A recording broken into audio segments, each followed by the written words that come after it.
నేనుండాలేనయ్యా, నీ తోడే లేకుండా నే బ్రతుకాలేనయ్యా, నీవే లేకుండా నేనుండాలేనయ్యా, నీ తోడే లేకుండా నే బ్రతుకాలేనయ్యా.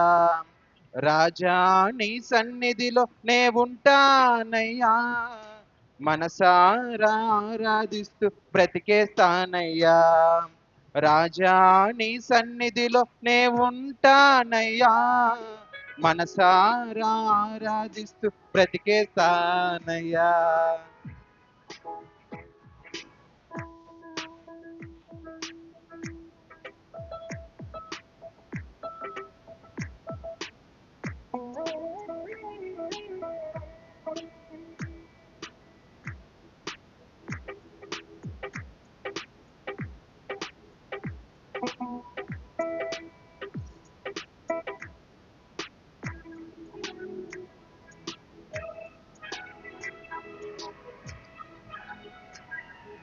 ఊపిరాగే వరకు నీతోనే జీవిస్తా, ఏ దారిలో నడిపినా నీ వెంటే నడిచొస్తా. ఊపిరాగే వరకు నీతోనే జీవిస్తా, ఏ దారిలో నడిపినా నీ వెంటే నడిచొస్తా. విశ్వానికి కర్త నీవే నా గమ్యము, నీ బాటలో నడుచుట నాకెంతో ఇష్టము. విశ్వానికి కర్త నీవే నా గమ్యము, నీ బాటలు నడుచుట నాకెంతో ఇష్టము. నిన్ను మించిన దేవుడే లేడయ్యా, నిన్ను మించిన దేవుడే లేడయ్యా. నేనుండాలేనయ్యా, నే బ్రతుకాలేనయ్యా, నేనుండాలేనయ్యా, నే బ్రతుకాలేనయ్యా, నీవే లేకుండా నేనుండాలేనయ్యా, నీ తోడే లేకుండా నే బ్రతుకాలేనయ్యా, నీవే లేకుండా నేనుండాలేనయ్యా, నీ తోడే లేకుండా నే బ్రతుకాలేనయ్యా. రాజా నీ సన్నిధిలో నే ఉంటానయ్యా, మనసారా ఆరాధిస్తూ బ్రతికేస్తానయ్యా. రాజా నీ సన్నిధిలో నే ఉంటానయ్యా, మనసారా ఆరాధిస్తూ బ్రతికేస్తానయ్యా. నేనుండాలేనయ్యా, నే బ్రతుకాలేనయ్యా, నేనుండాలేనయ్యా, నే బ్రతుకాలేనయ్యా, నీవే లేకుండా నేనుండాలేనయ్యా, నీ తోడే లేకుండా నే బ్రతుకాలేనయ్యా, నీవే లేకుండా నేనుండాలేనయ్యా, నీ తోడే లేకుండా నే బ్రతుకాలేనయ్యా.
జీవ ప్రదాతవు నన్ను రూపించిన శిల్పివి నీవే ప్రభు. జీవన యాత్రలో అందగా నిలిచే తండ్రివి నీవే ప్రభు. జగమున నీనే మహిమానితుడా నాయగా నీ కృపను జాలి హృదయుడా నాపై చూపిన వీడని నీ ప్రేమను ఏమని పాడెదను ఏమని పొగడెదను. జీవ ప్రదాతవు నన్ను రూపించిన శిల్పివి నీవే ప్రభు.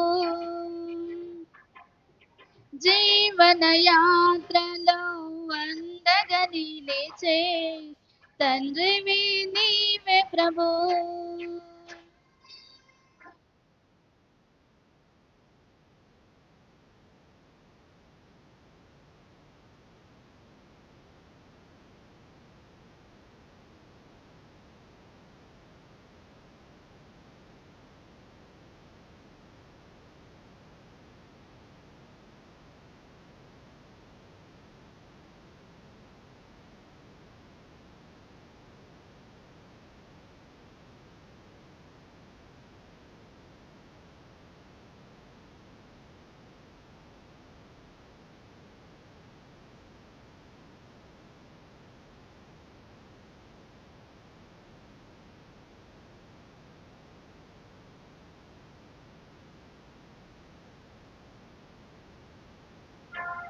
శుభకరమైన తొలి ప్రేమను నే మరువగ జీవింప కృపనీయవా.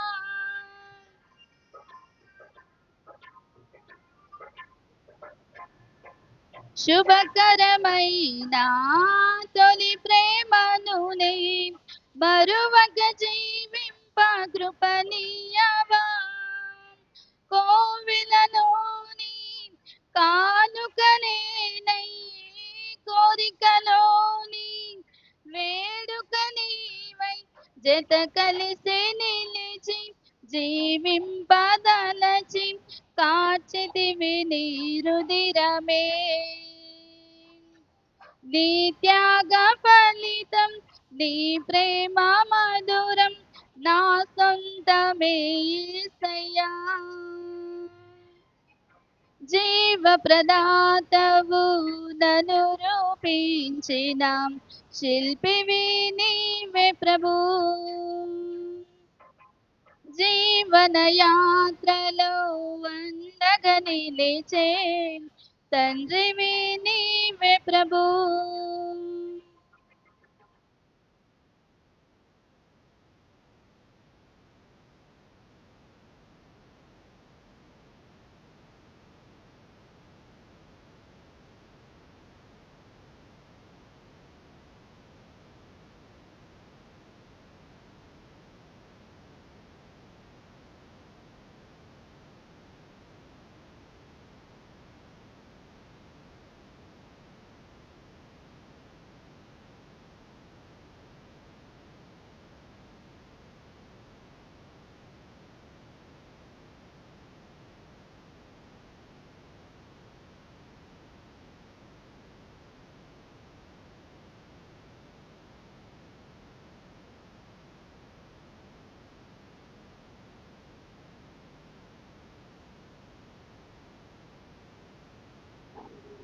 నేనేమయ్యున్నా నీ కృప కాదా నాతో నీ సన్నిధిని పంపవా.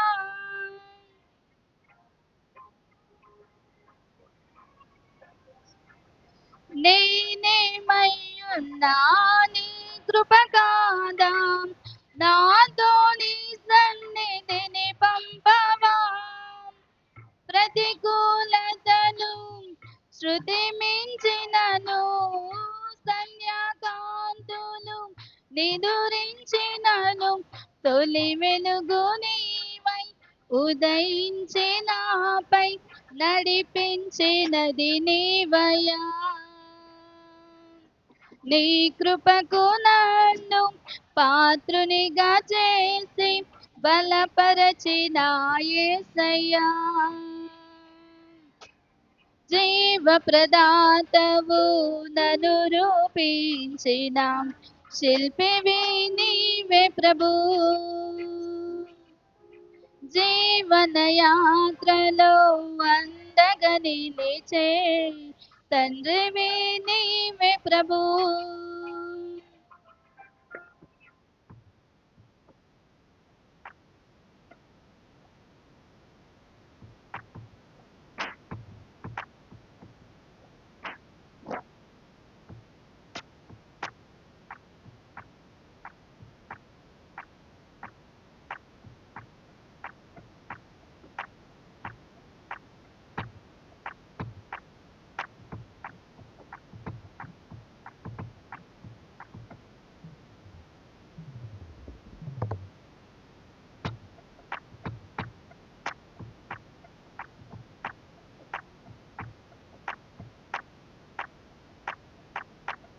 మహిమను ధరించిన యోధులతో కలిసి దిగి వచ్చేదవు నా కోసమే.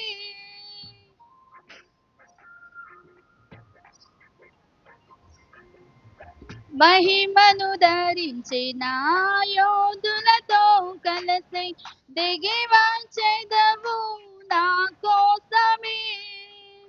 మేల్పులను నా బహుగనుడవు నీవు, విజయ విహారుల ఆరాధ్యుడవు. విజయోత్సవముతో ఆరాధించేదను, అభిషేక్తుడవు నీవని. ఏనాడు పొందని ఆత్మాభిషేకముతో నింపుము నా యేసయ్యా. జీవ ప్రదాతవు నన్ను రూపించిన శిల్పివి నీవే ప్రభు. జీవన యాత్రలో అందగా నిలిచే తండ్రివి నీవే ప్రభు. జగమున నేనే మహిమానితుడా, నాయడా నీ కృపను జాలి హృదయుడా నాపై చూపిన వీడని నీ ప్రేమను ఏమని పాడెదను, ఏమని పొగడెదను. జీవ ప్రదాతవు నన్ను రూపించిన శిల్పివి నీవే ప్రభు. జీవన యాత్రలో అందగా నిలిచే తండ్రివి నీవే ప్రభు. శిల్పివి నీవే ప్రభు, తండ్రివి నీవే ప్రభు. హల్లెలూయా.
ఏ తెగులు నీ గుడారము సమీపించదయా, అపాయమేమియు రానే రాదు రానే రాదయ్యా. ఏ తెగులు నీ గుడారము సమీపించదయా. అపాయమేమి రానే రాదు రానే రాదయ్యా. లలలా లలలా లలలా లలలా లలలా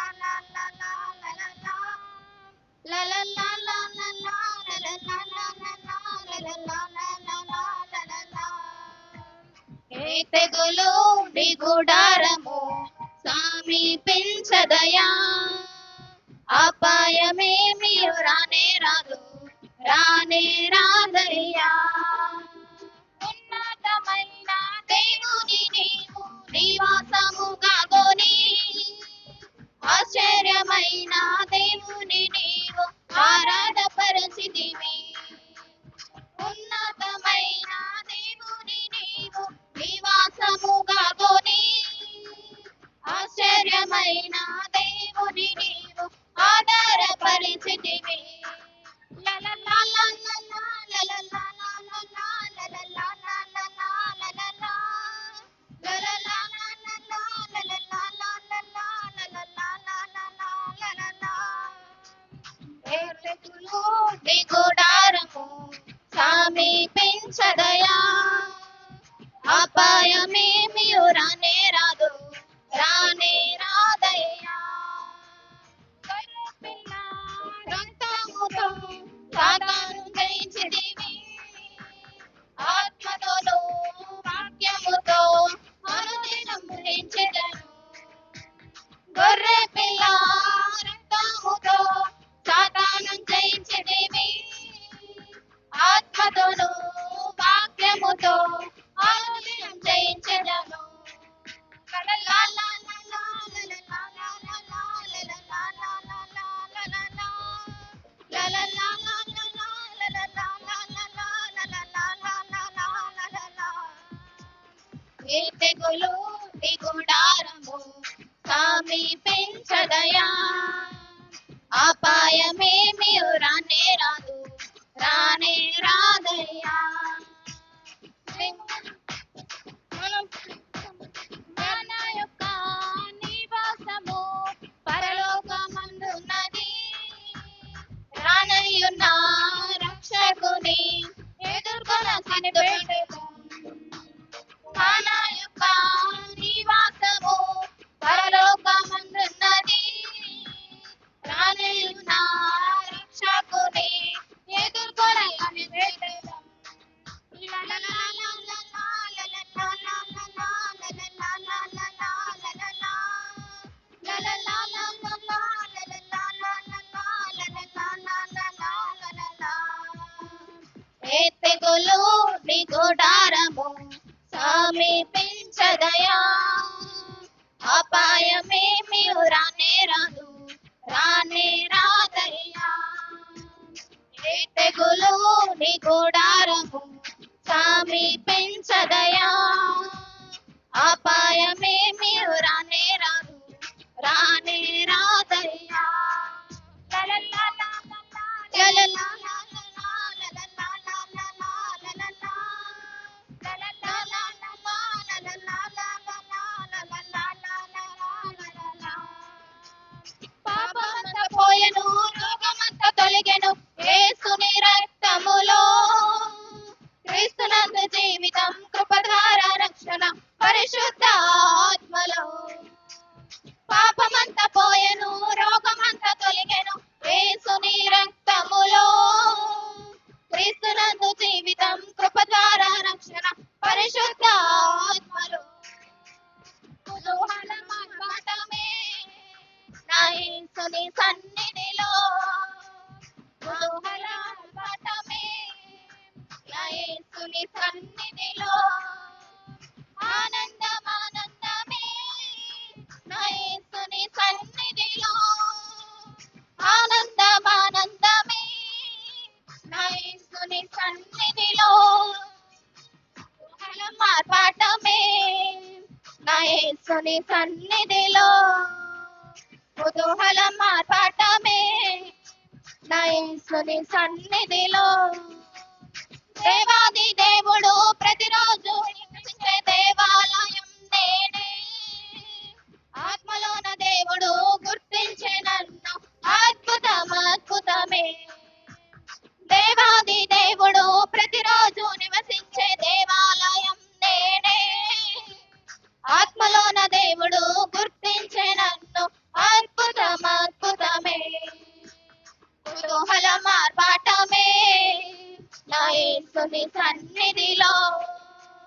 కుతూహల మార్పాటమే నా యేసుని సన్నిధిలో. ఆనందం ఆనందమే నా యేసుని సన్నిధిలో. ఆనందం ఆనందమే నా యేసుని సన్నిధిలో. కుతూహల మార్పాటమే నా యేసుని సన్నిధిలో. కుతూహల మార్పాటమే నా యేసుని సన్నిధిలో. శక్తినిచ్చు యేసు, జీవమిచ్చు యేసు, జయంపై జయమునిచ్చును. ఏకముగా కూడి హోసన్న పాడి ఊరంతా చాటెదము. శక్తినిచ్చు యేసు, జీవమిచ్చు యేసు, జయంపై జయమిచ్చును. ఏకముగా కూడి హోసన్న పాడి ఊరంతా చాటెదము. కుతూహల మార్పాటమే నా యేసుని సన్నిధిలో. కుతూహల మార్పాటమే నా యేసుని సన్నిధిలో. ఆనందం ఆనందమే నా యేసుని సన్నిధిలో. ఆనందం ఆనందమే నా యేసుని సన్నిధిలో. కుతూహల మార్పాటమే నా యేసుని సన్నిధిలో. కుతూహల మార్పాటమే నా యేసుని సన్నిధిలో. పూరాకనితో పరిశుద్ధతో యేసు రానుండె. ఒక కనుమలోనే రూపాంతరం పొంది మహిమలో ప్రవేశిద్దాం. పూరాకనితో పరిశుద్ధతో యేసు రానయ్యుండే. ఒక క్షణములోనే రూపాంతరం పొంది మహిమలో ప్రవేశిద్దాం. కుతూహల మార్పాటమే నా యేసుని సన్నిధిలో. కుతూహల మార్పాటమే నా యేసుని సన్నిధిలో. ఆనందం ఆనందమే నా యేసుని సన్నిధిలో. ఆనందం ఆనందమే నా యేసుని సన్నిధిలో.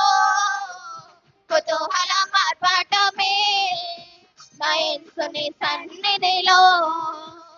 కుతూహల మార్పాటమే నా యేసుని సన్నిధిలో. కుతూహల మార్పాటమే నా యేసుని సన్నిధిలో. కుతూహల మార్పాటమే నా యేసుని సన్నిధిలో. హల్లెలూయా.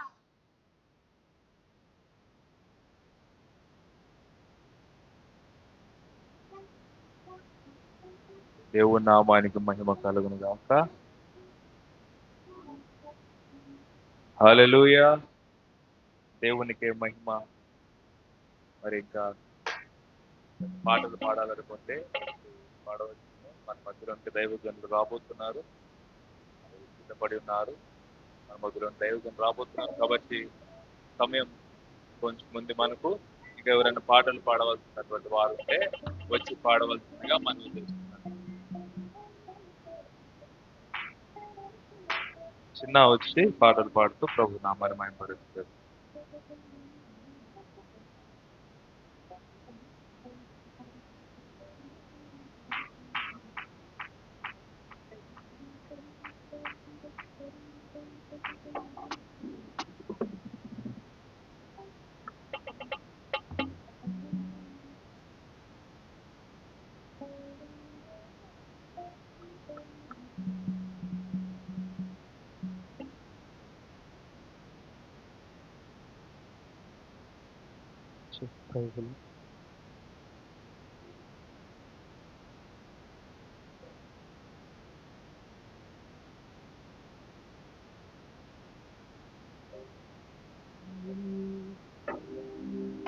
గలనా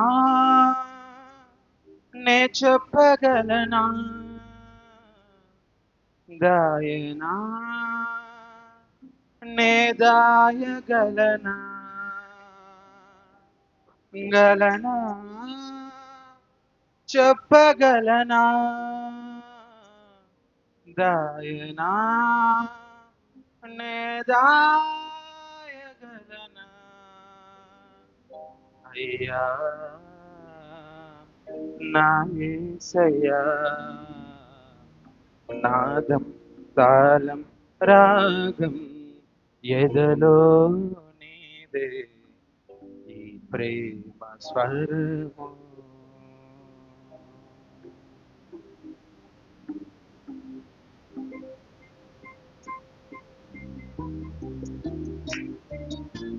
అందరూ కూడా చెప్పట్టు కొడుతూ దేవుని నామాన్ని మనం కొడుతాం.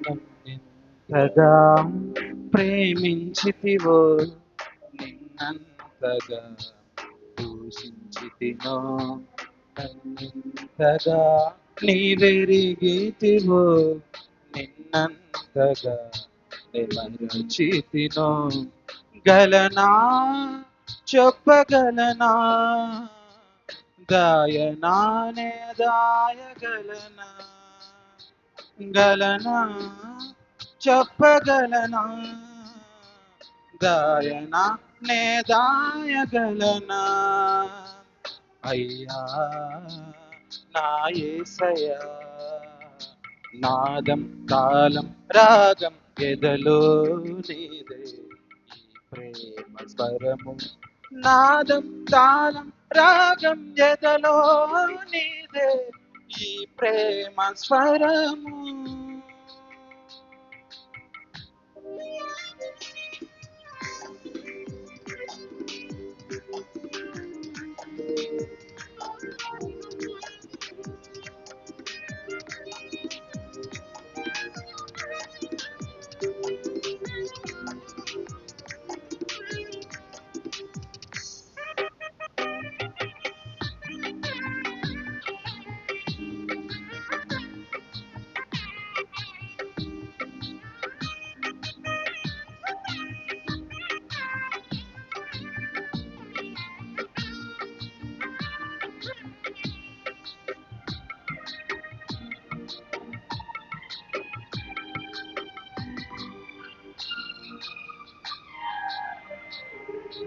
ఏ రీతిగా నా హృదయమును నీ ఆత్మతో దీవించితివో ఏ రీతిగా నా భారమును నీ కరుణతో మోసేతివో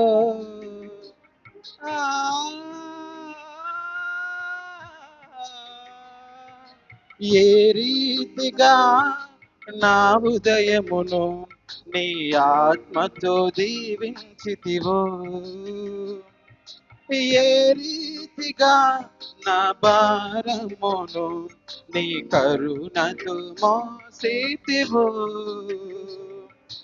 ఏ రీతిగా నా పలుకులో నీ నామములు నిలిపితివో ఏ రీతిగా నా కన్నీటిని నీ ప్రేమతో తుడిచితివో యేసయ్యా ఏ రీతిగా నా పలుకులో నీ నామములో నిలిపితివో ఏ రీతిగా నా కన్నీటిని నీ ప్రేమతో తుడిచితివో గలనా చెప్పగలనా దాయనానే దాయగలనా గలనా చెప్పగలనా దాయనా నే దాయగలనా అయ్యా నా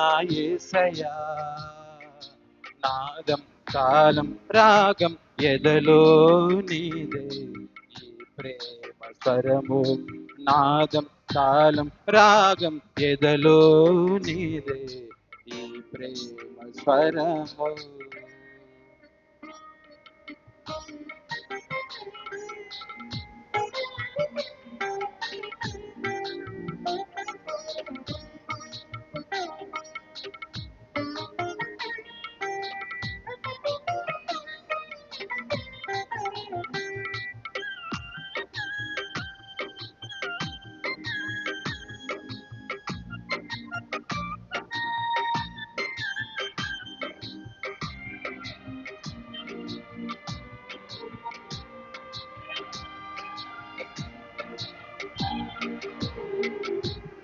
ఏ రీతిగా నా రాతను నీ చేతితో రాసేతివో ఏ రీతిగా నా బాటను నీ మాటతో మలచితివో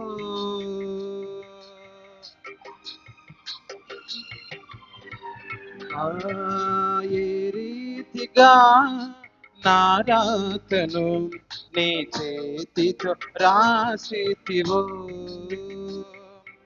ఏ రీతిగా నా బాటను నీ మాటతో మలచితివో ఏ రీతిగా నా గమ్యమును నీ సిలువతో మార్చితివో ఏ రీతిగా నా దుర్గమును నీ కృపతో కట్టితివో యేసయ్యా ఏ రీతిగా నా గమ్యమును నీ సిలువతో మార్చితివో యేసయ్యా ఏ రీతిగా నా దుర్గమును నీ కృపతో కట్టితివో గలనా చెప్పగలనా దాయనా నే దాయగలనా గలనా చెప్పగలనా దాయనా నే దాయగలనా అయ్యా నా యేసయ్యా నాదం తాళం రాగం ఎదలో నీదే ఈ ప్రేమ స్వరము నాదం తాళం రాగం ఎదలో నీదే ఈ ప్రేమ స్వరము నన్నెంతగా ప్రేమించితివో నిన్నంతగా దూషించితినో నన్నెంతగా నీవెరిగితివో నిన్నంతగా నీ మరచితినో గలనా నే చెప్పగలనా దాయనా నే దాయగలనా గలనా చెప్పగలనా దాయనా నే దాయగలనా అయ్యా నా యేసయ్యా నాదం తాళం రాగం ఎదలో నీదే ఈ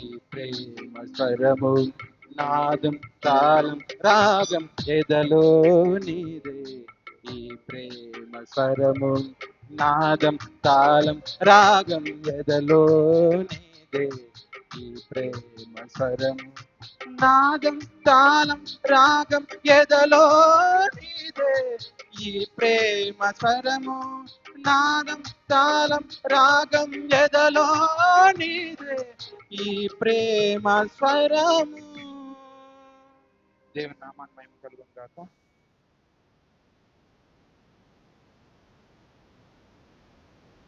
చాలా చక్కగా పాట పాడి ప్రభు నామాన్ని మహిమపరిచాడు. చిన్నకు ప్రత్యేకమైన వందనాలు. మరి ఒక పాట పాడుకుంటూ ప్రభుని స్తుతించుకుందాం.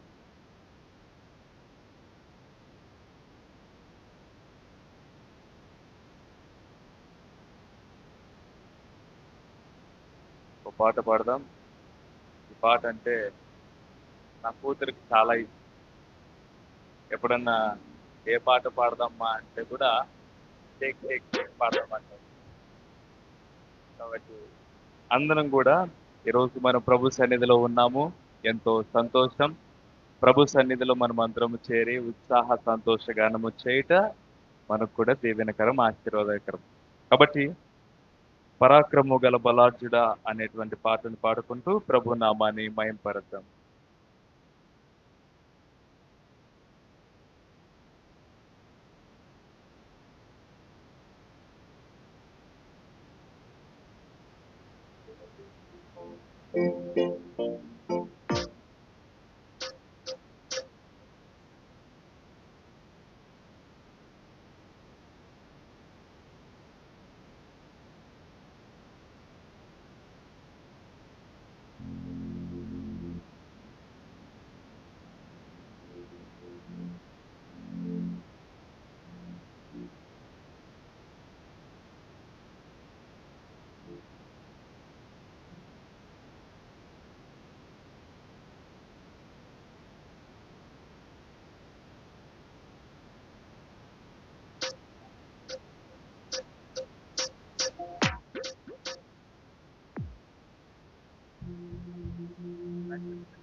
పరాక్రమము గల బలార్జుడా,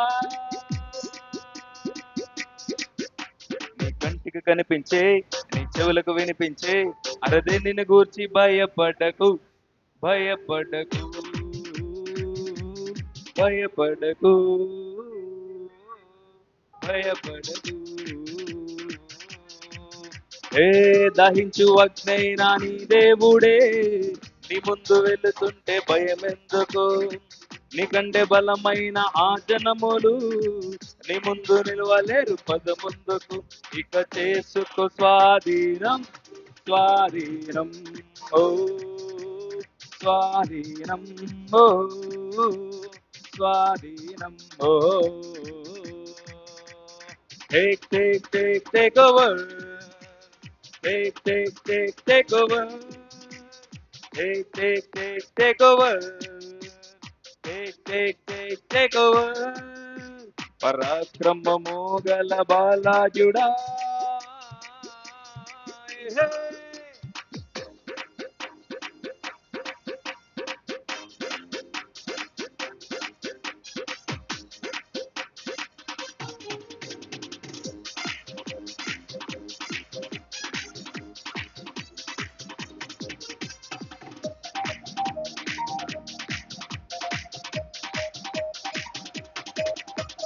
నీ వలని భయమును ప్రతి జనమునకు నీ ప్రభువు పుట్టించెను.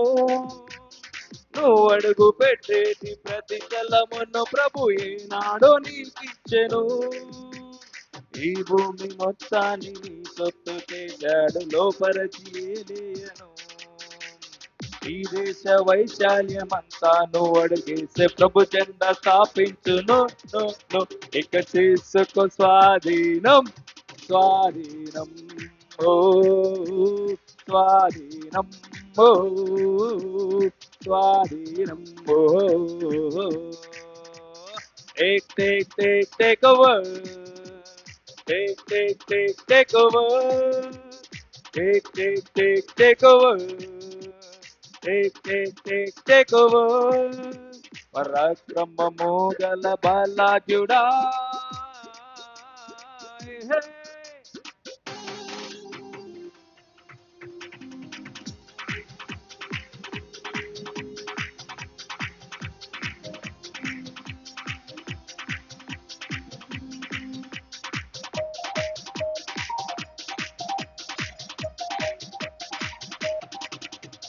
దేశపు ఉన్నత స్థలముల పైన ప్రభు నిన్ను ఎక్కించును.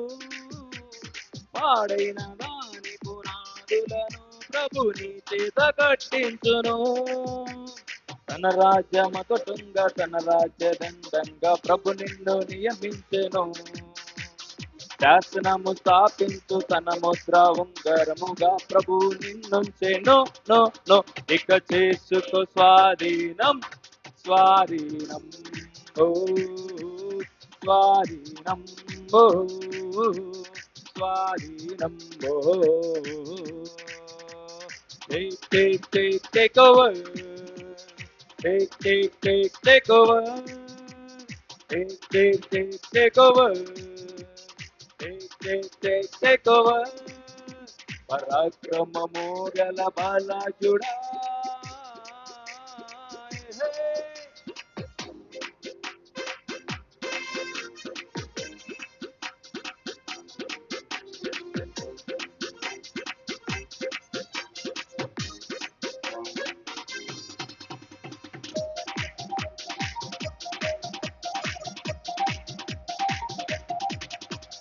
నీ కొరకు ప్రభుని తలంపులు అన్ని అత్యున్నతముగుండెను.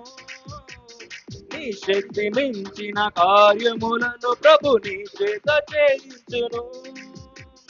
గూడార స్థలములను విశాల పరచింత కుడి ఎడమ వ్యాపించను. ప్రతి అడ్డు గడియాలన్నీ విడగొట్టి నీ ప్రభువు ముందుండి నడిపించును. నో నో ఇక చేసుకో స్వాధీనం స్వాధీనం ఓ స్వాధీనం ఓ స్వాధీనం ఓ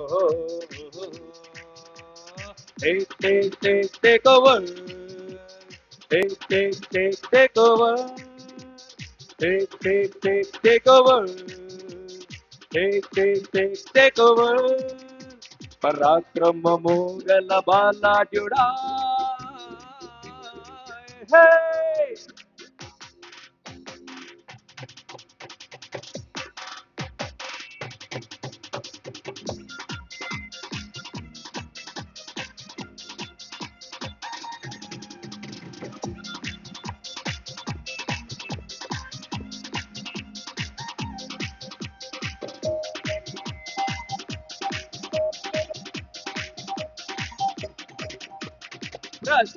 రత్నాలతో ప్రభు నీకు సరిహద్దులేర్పరచెను.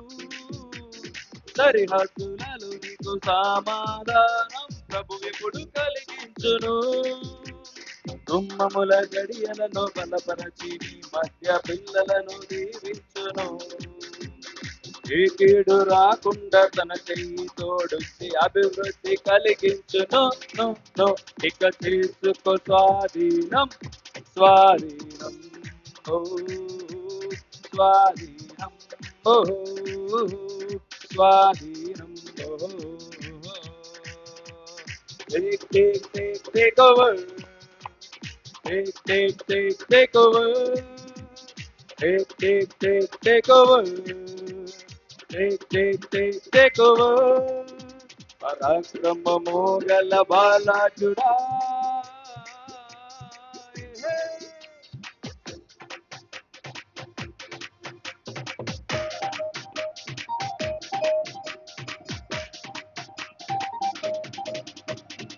అనేక జనములకు ప్రభు నిన్ను దీవెనగా నియమించెను. సమస్త జనముల కంటే నిన్ను ఎక్కువగా దీవించును. ఆకాశ జననిధిని ప్రభు తెరచి ఎల్లప్పుడు సమృద్ధి నీకిచ్చును. అలాగాని నిన్నుంచి జనములను పోషింప తన వాక్కు నీకిచ్చును. నో నో ఇక చేసుకో స్వాధీనం స్వాధీనం ఓ స్వాధీనం ఓ స్వాధీనం ఓ take over take over take over take over పరాక్రమము గల బాలాజుడా నీ కంటికి కనిపించి నీ చెవులకు వినిపించి అరవే నిన్ను గుర్తి భయపడకు భయపడకు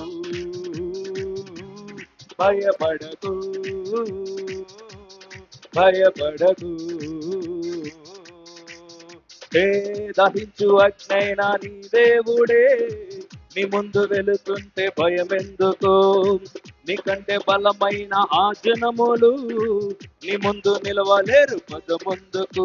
ఇక చేసుకో స్వాధీనం, స్వాధీనం, ఓ స్వాధీనం, ఓ స్వాధీనం, ఓ take over, take over, take over, take over. పరాక్రమము గల బాలాజుడా,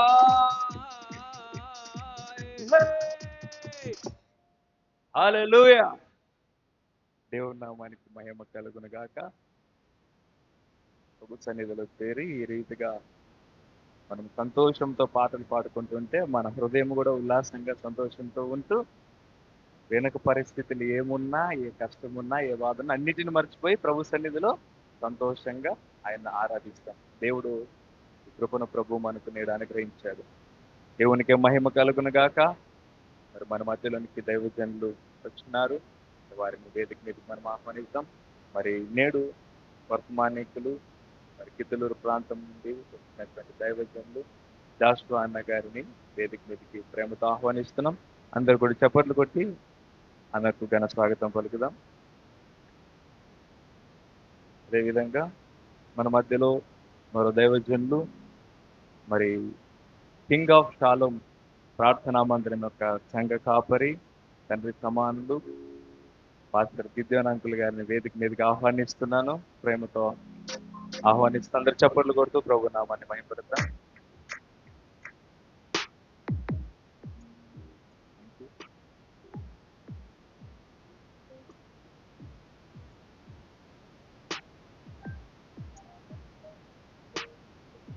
హల్లెలూయా.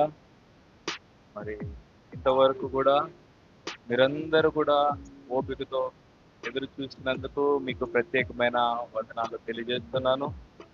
40 దినముల ఉపవాస ప్రార్థనలు, ఈ 40 దినముల ఉపవాస ప్రార్థనలు మేము దేవుని యొక్క ప్రేరేపణతో ప్రతిష్ఠించుకొని ప్రతిరోజు ప్రభు సన్నిధిలో మేము కలుసుకుంటూ అనేకమైనటువంటి విషయాలను, అనేకమైన సంగతులను మేము తెలుసుకుని ఉన్నాం.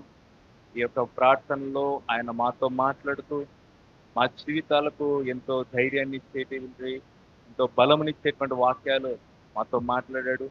మరి అందులో భాగంగానే ఈ యొక్క చివరి రోజులు మరి క్లోజ్ అయిపోతాయి. 40 days ఫాస్టింగ్ ప్రేయర్స్ క్లోజ్ అయిపోతాయి.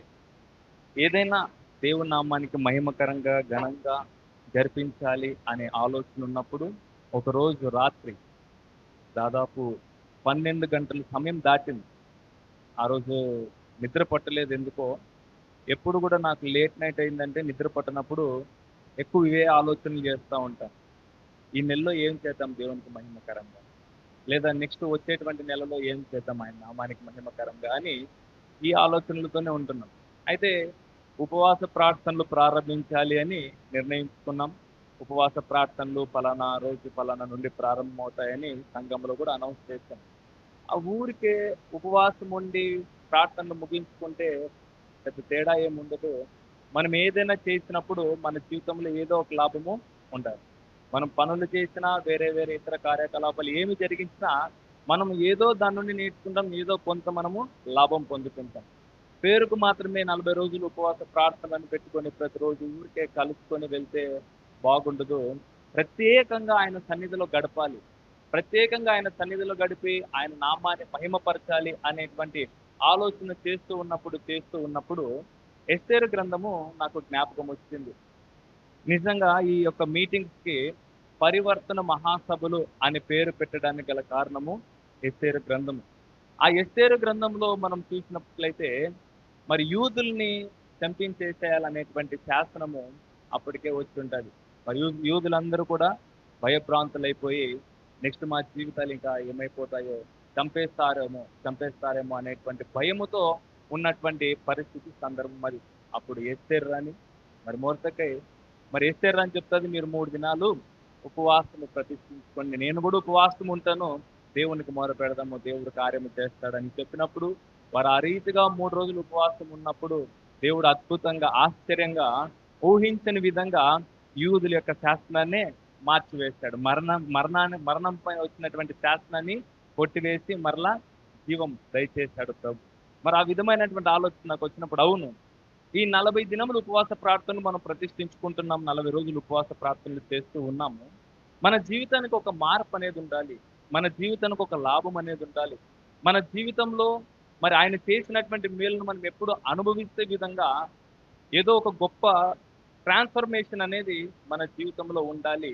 అయితే దేవుడు దాన్ని చేయగలడు అని నమ్మి విశ్వసించిన తర్వాత మరి ఈ విధంగా చివరి 3 రోజులు ఎస్తేరు గ్రంథంలో ఉన్నటువంటి ఉపవాస ప్రార్థనల ఆధారము చేసుకొని ఈ విధంగా చివరి 3 రోజులు మరి ఉపవాస ప్రార్థనలను పరివర్తన మహాసభలుగా ఏర్పాటు చేయడం జరిగింది. ఆ రోజు రాత్రి ఆలోచన రాగానే వెంటనే చక్కగా కొంచెం టైప్ చేసి కొంచెం టైటిల్స్ పెట్టి వెంటనే జాన్ వెస్లీకి మరి పోస్ట్ చేశాను. జాన్ వెస్లీ ఈ విధంగా ఆలోచన వచ్చింది, ఈ విధంగా చేయాలనుకుంటున్నాను, మరి ఎలా ఉంటుంది అని జాన్ వెస్లీని మాట్లాడినప్పుడు జాన్ వెస్లీ కూడా అన్నా మీరు ఏది చేసినా మంచిగానే ఆలోచన చేసి చేస్తారన్నా, ఈ ఆలోచన చాలా మంచిది, వాస్తవంగా 40 రోజులు ఉపవాస ప్రార్థనలు చేయడం మంచిది, అయితే ఈ ప్రార్థనలో మరలా ఈ విధంగా మీటింగ్స్ అనేది ఏర్పాటు చేయడం అనేది చాలా గొప్ప సంగతి, చాలా మంచిదన్నా, దేవుని నామానికి ఎంతో మహిమ వస్తుంది, వీటిని జరిగిద్దామన్నా అని మరి జాన్ వెస్లీ స్టార్టింగ్ డే నుండి కూడా ఇప్పటి వరకు ఈ విషయంలో నాకు ఎంతో సహాయం చేస్తూ వచ్చాడు. అదేవిధంగా దైవజనుల విషయాలందరితో కూడా మాట్లాడుతున్నప్పుడు కూడా ఎంతో సహకరించాడు. ఆ రీతిగా ఈ పరివర్తన మహాసభలు అనేటువంటివి ఏర్పాటు చేయడం జరిగింది. మరి అదే విధంగా అన్న మన మధ్యలోనికి వచ్చినప్పుడు ఈ ఉదయ కాలమున మరి అన్నతో మాట్లాడుతున్నప్పుడు అన్నగారు కూడా కొన్ని విషయాలు మీరు చెప్పండి బ్రదర్, మీరు చెప్తే నేను వినాలని ఆశపడుతున్నాను, ఇష్టపడుతున్నాను, కొన్ని విషయాలు మీరు చెప్తే బాగుంటుంది బ్రదర్ అన్నప్పుడు నాకు కూడా మొదటగా భయం అనిపించింది. ఎందుకంటే గొప్ప దైవజనుల మధ్యలో నేను నిలబడి మాట్లాడటము చాలా భయం అనిపిస్తుంది. నాకు కూడా అదే భయం అనిపించింది. అయితే దేవుడు నాకు ఇచ్చినటువంటి ధైర్యం వలన కొన్ని సంగతులను, కొన్ని విషయాలను ఒక 10 నిమిషాలు చెప్తుంది, 10 నిమిషాలు మీ మధ్యలో కొన్ని మాటలు పంచుకునేటువంటి ప్రయత్నాన్ని నేను చేస్తాను. అయితే ఈరోజు పరివర్తన మహాసభల్లోనికి వచ్చినటువంటి మన అందరి జీవితంలో కూడా మనం ఏదో ఒకటి ఆశించే వచ్చింటాం, అవునా కదా? ఈరోజు మీరు ఇక్కడ మీ పనులు వదులుకోనైనా, మీ డ్యూటీలను వదులుకోనైనా, లేకపోతే బయట సంపాదించుకునే డబ్బును వదులుకోనైనా మీరందరూ వచ్చి ఈరోజు ఇక్కడ నిలబడి ఉన్నారంటే, ఇక్కడ కూర్చుని ఉన్నారంటే ఎందుకు కూర్చుని ఉన్నారు? దేవుడి నుండి ఏదో ఒక మేలు మేము పొందుకోవాలి, అది మా జీవితంలో అది ఎంతో ఉపయోగకరంగా, ఎంతో మేలుకరంగా మా జీవితంలో మిగిలిపోవాలి, ఉండిపోవాలి. ఇప్పటి వరకు ఉన్నటువంటి మా జీవితం ఒకటి, ఇప్పుడు మేము ప్రార్థన చేసిన తర్వాత మా జీవితం ఇంకొకటిగా మారాలి. ఇదే ఆశ, ఇదే ప్రార్థన. ఎవ్వరు చేసినా ప్రార్థన తెలియని వాళ్ళు, అంటే ఎలా చేయాలో తెలియని వాళ్ళు చేసినా, గంటల తరబడి ప్రార్థన చేసేవారు చేసినా, ప్రతి ప్రార్థనలో ఏదో ఒక కొత్తదనము కోరుకుంటారు, ఏదో ఒక మార్పు కావాలని కోరుకుంటారు. అందులో భాగంగానే మనం అందరం కూడా ఈ విధంగా మీటింగ్స్ ఏర్పాటు చేసుకుంటాము, గృహ కూడికలు ఏర్పాటు చేసుకుంటాము, చర్చెస్ లో కలుసుకుంటాము, ప్రత్యేకమైనటువంటి ప్రార్థనలు ఏర్పాటు చేసుకుంటాము. ఈ ప్రార్థనలు అందరం కూడా మనము కలుస్తూ ఉంటాం. అయితే మన జీవితంలో ఈ ప్రార్థనలు జరిగిన తర్వాత ఖచ్చితంగా మార్పు అనేది రావాలి. మార్పు రాకుండా ఉంది అని అంటే నీ చేసిన దాంట్లో తప్పు లేదు, మనము చేసుకున్న దాంట్లో తప్పు ఉంది. అర్థమవుతుందా? ప్రార్థనలు ఎప్పుడు కూడా మన బ్రతుకులకు, మన జీవితాలకు మేలే, ఆశీర్వాదమే. దేవునితో సహవాసం ఎప్పుడు కూడా మన బ్రతుకు, మన జీవితానికి మేలే, ఆశీర్వాదమే. అయితే ఆ మేలు, ఆ ఆశీర్వాదం ఇంకా మనము పొందకుండా ఉన్నామనంటే, పొందట్లేదనంటే ఇంకా ఎక్కడెక్కడో మనలో చిన్న చిన్న, పెద్ద పెద్ద, దాంట్లో తేడా లేదు, చిన్న పెద్ద అనేం లేదు, అది పొరపాట్లు మనలో ఉన్నాయి. వాటిని మార్చుకుంటేనే మన జీవితంలో కూడా ఈ మార్పు అనేది వస్తుంది. కొన్ని సార్లు మనకు వచ్చినటువంటి పరిస్థితులను చూసినప్పుడు మనము నీరసించిపోతాం, అక్కడే నిలబడిపోతాం, అక్కడే కూర్చుండిపోతాం, ఏమి చేయాలో తెలియదు. మరి ప్రార్థనలు పెట్టించుకోవాలనేటువంటి ఆలోచన రాదు, మందిరాలకి రావాలనేటువంటి ఆలోచన రాదు, దేవునితో గడపాలన్నటువంటి ఆలోచన అంతకన్నా రాదు. ఎందుకంటే మనమందరం కూడా ఒక డిప్రెషన్లోకి వెళ్ళిపోయింటాం. ఎదుటిన్నటువంటి పరిస్థితిని చూసి, ఎదుటిన్నటువంటి శ్రమను చూసి ఒక డిప్రెషన్లోకి వెళ్ళిపోయింటాం. ఆ వెళ్ళిపోయినప్పుడు మనకు అనిపించేది, నా బ్రతుకులు ఎప్పుడు కూడా ఇదే, నా బ్రతుకులు ఎప్పుడు ఓటమే, ఏది చేద్దాం అనుకున్నా, ఎలా ముందుకెళ్ళాలనుకున్నా చేయలేకపోతున్నా, వాటి ప్రతి దానికి అడ్డంకులే పడుతూ ఉన్నాయని మనం చాలాసార్లు నీరసించిపోతూ ఉంటాం. ఆ నీరసించిపోయిన క్రమంలో దుష్టుడు మనకు ఆ నిరాశను చూసి మరలా ఏం చేస్తాడు? నింపేస్తాడు కదా. ఎంత ప్రార్థన చేసినా ఏం లాభం ఉంది? అప్పుడేమో 3 రోజులు ఉపవాసం ఉంటుంది, తర్వాత ఏమో 7 రోజులు ఉంటుంది, తర్వాత ఏమో 21 రోజు ఉంటుంది, మరలా తర్వాత ఏమో 40 రోజులు ఉంటుంది, మరలేమో మీటింగ్లు పెట్టిస్తుంది, అంత ఇస్తుంది, ఇంత ఇస్తుంది, అది ఇస్తుంది, ఇది ఇస్తుంది. ఏమి ఇచ్చినా ఏం లాభం? ఇంకా నీ జీవితంలో ఏం మార్పు రాలేదు, ఇంకా నీ జీవితంలో ఏమి కూడా అభివృద్ధి కలగలేదని దుష్టుడు సాతానుడు కొన్నిసార్లు ఈ నిప్పు అనేది వేస్తూ ఉంటాడు. మనం కూడా ఒక్కొక్కసారి మూర్ఖులుగా అలానే ఆలోచన చేస్తామో లేదా? అవును కదా. ఏంటికి? ప్రభు నా ప్రార్థన వినడా? నా మాటలు ఆలకించట్లేదా? ప్రభు వాళ్ళ ప్రార్థన వింటాడా? వారి మాటలే వింటాడా? వారినే దీవిస్తాడా? వారిని ఆశీర్వదిస్తాడా? నన్ను దీవించడా, నన్ను ఆశీర్వదించడా అని మనం కూడా కొన్నిసార్లు ఆ విధంగానే నిరుత్సాహంగా ఉంటాం.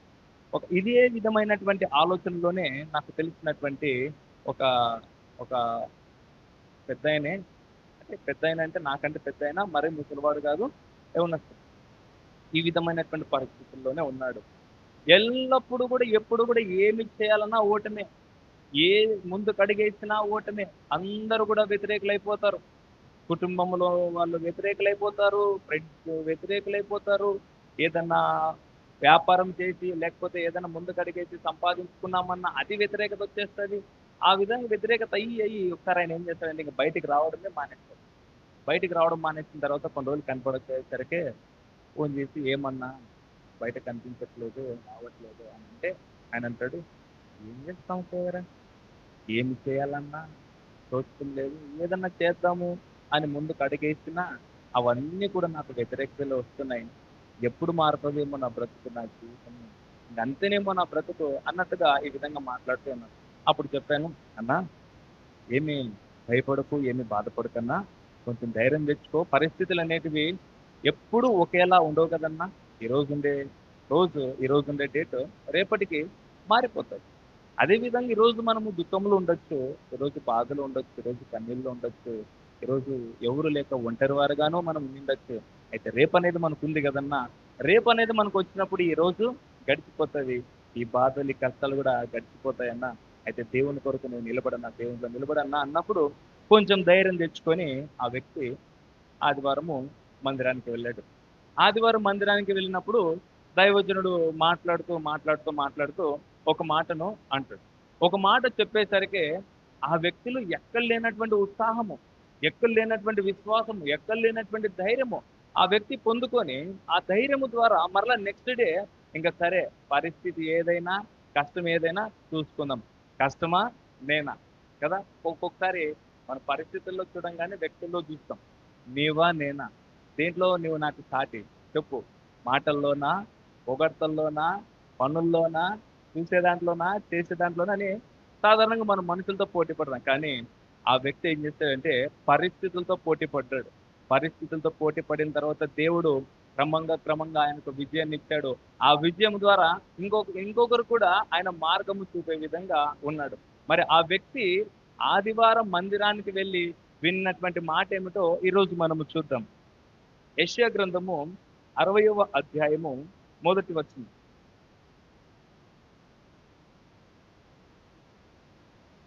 నీకు వెలుగు వచ్చినది, లెమ్ము, తేజరిల్లుము, యెహోవా మహిమ నీ మీదే ఉదయించెను.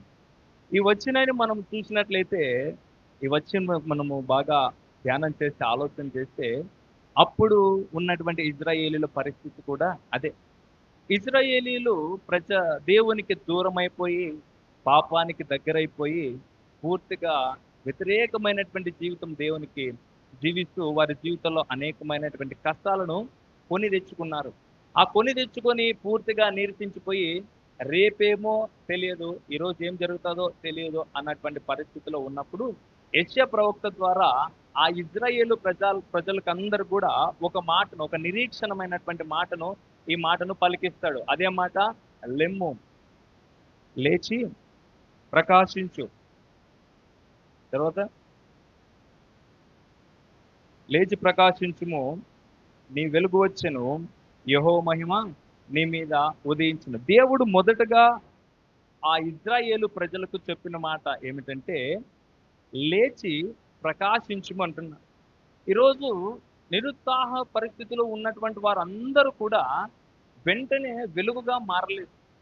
ఈరోజు ఓటమిలో ఉన్న వాళ్ళందరూ కూడా వెంటనే బిలియనర్లుగా మారలేదు. మనం కొందరి జీవితాలను మనం చూసినట్లయితే ఆ కేఎఫ్సి తాత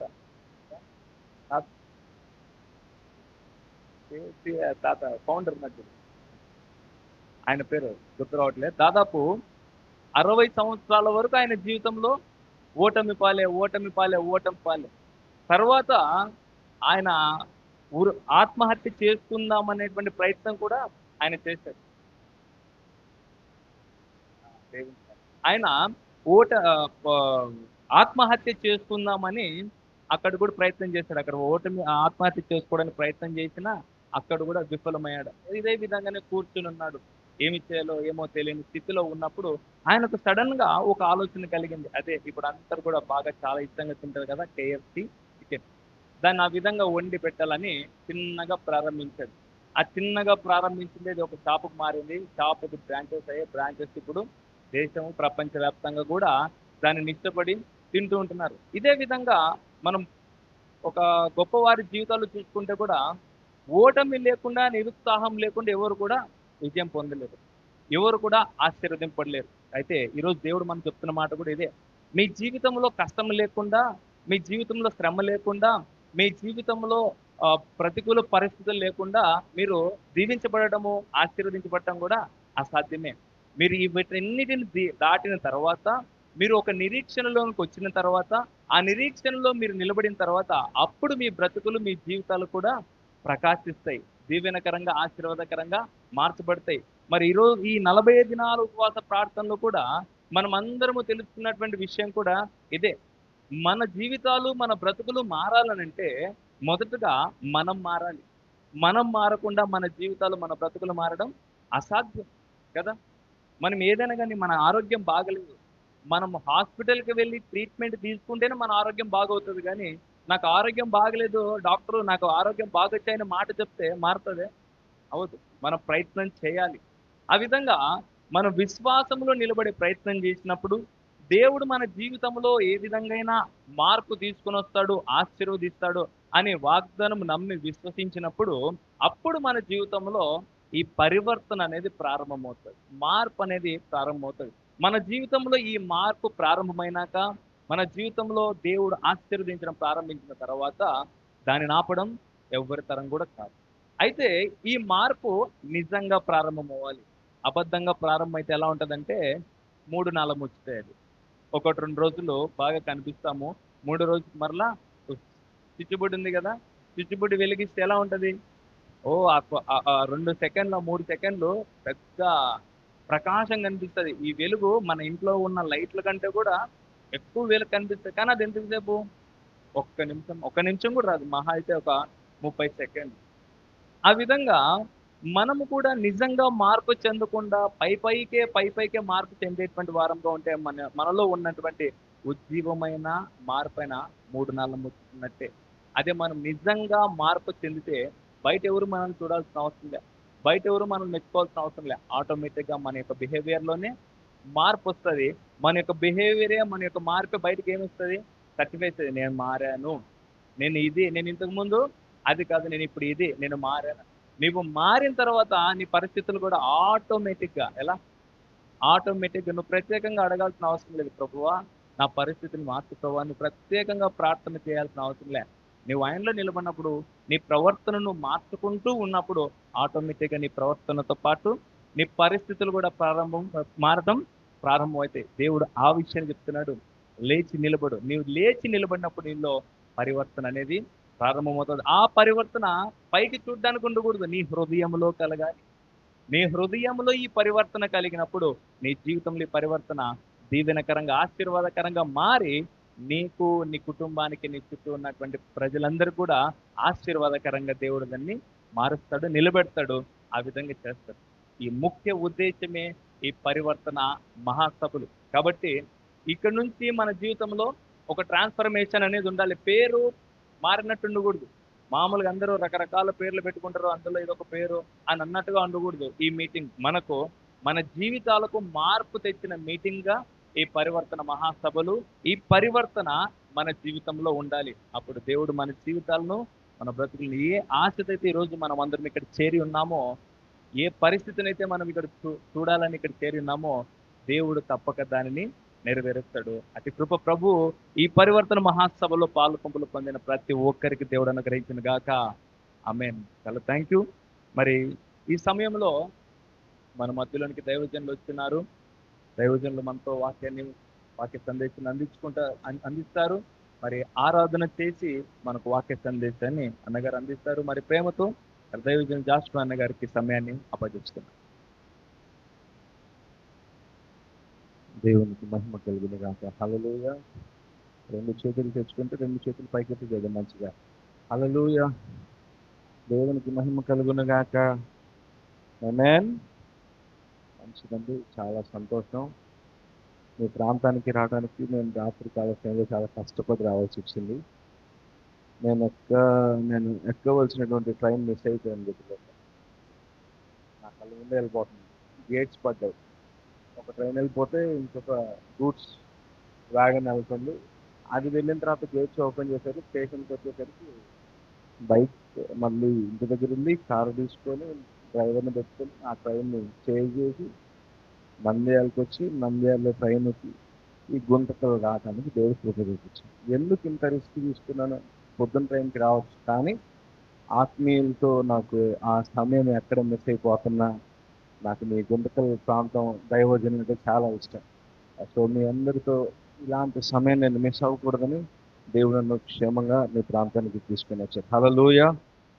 నన్ను ప్రేమతో ఆహ్వానించినటువంటి దైవజనులు పాస్టర్ నగేష్ పాల్ గారికి, స్థానిక సంఘస్థులైన మీ అందరికీ, వేదికను అలంకరించినటువంటి నా తల్లి సమానులు గిద్యోన్ గారికి, ఇక్కడ మ్యూజిషియన్స్ అద్భుతంగా ప్లే చేస్తూ ఉన్నారు, మీకు కూడా వందనాలు. హల్లెలూయా. మంచిదండి. పరివర్తన మహాసభలు 40 రోజుల ముగింపుకు మనం వచ్చేసాం. 40 రోజులు నడిపించాలంటే ఒక ఛాలెంజ్ అని చెప్పుకోవచ్చు. ఇంకా పరాక్రమము గలవానికంటే సహనం కలిగిన వాడే గొప్పవాడని బైబిల్లో రాయబడింది. హల్లెలూయా. సో చాలా సహనంగా మిమ్మల్ని అందరినీ గొప్పవారిగా మారుస్తున్న దైవజనునికి గట్టిగా చప్పట్లు కొడుతూ దేవునాన్ని మహిమపడతాం. దేవునికి మహిమ కలుగును గాక. హల్లెలూయా. నేను పెద్ద ప్రసంగం చేయడానికి అయితే రాలేదు, కానీ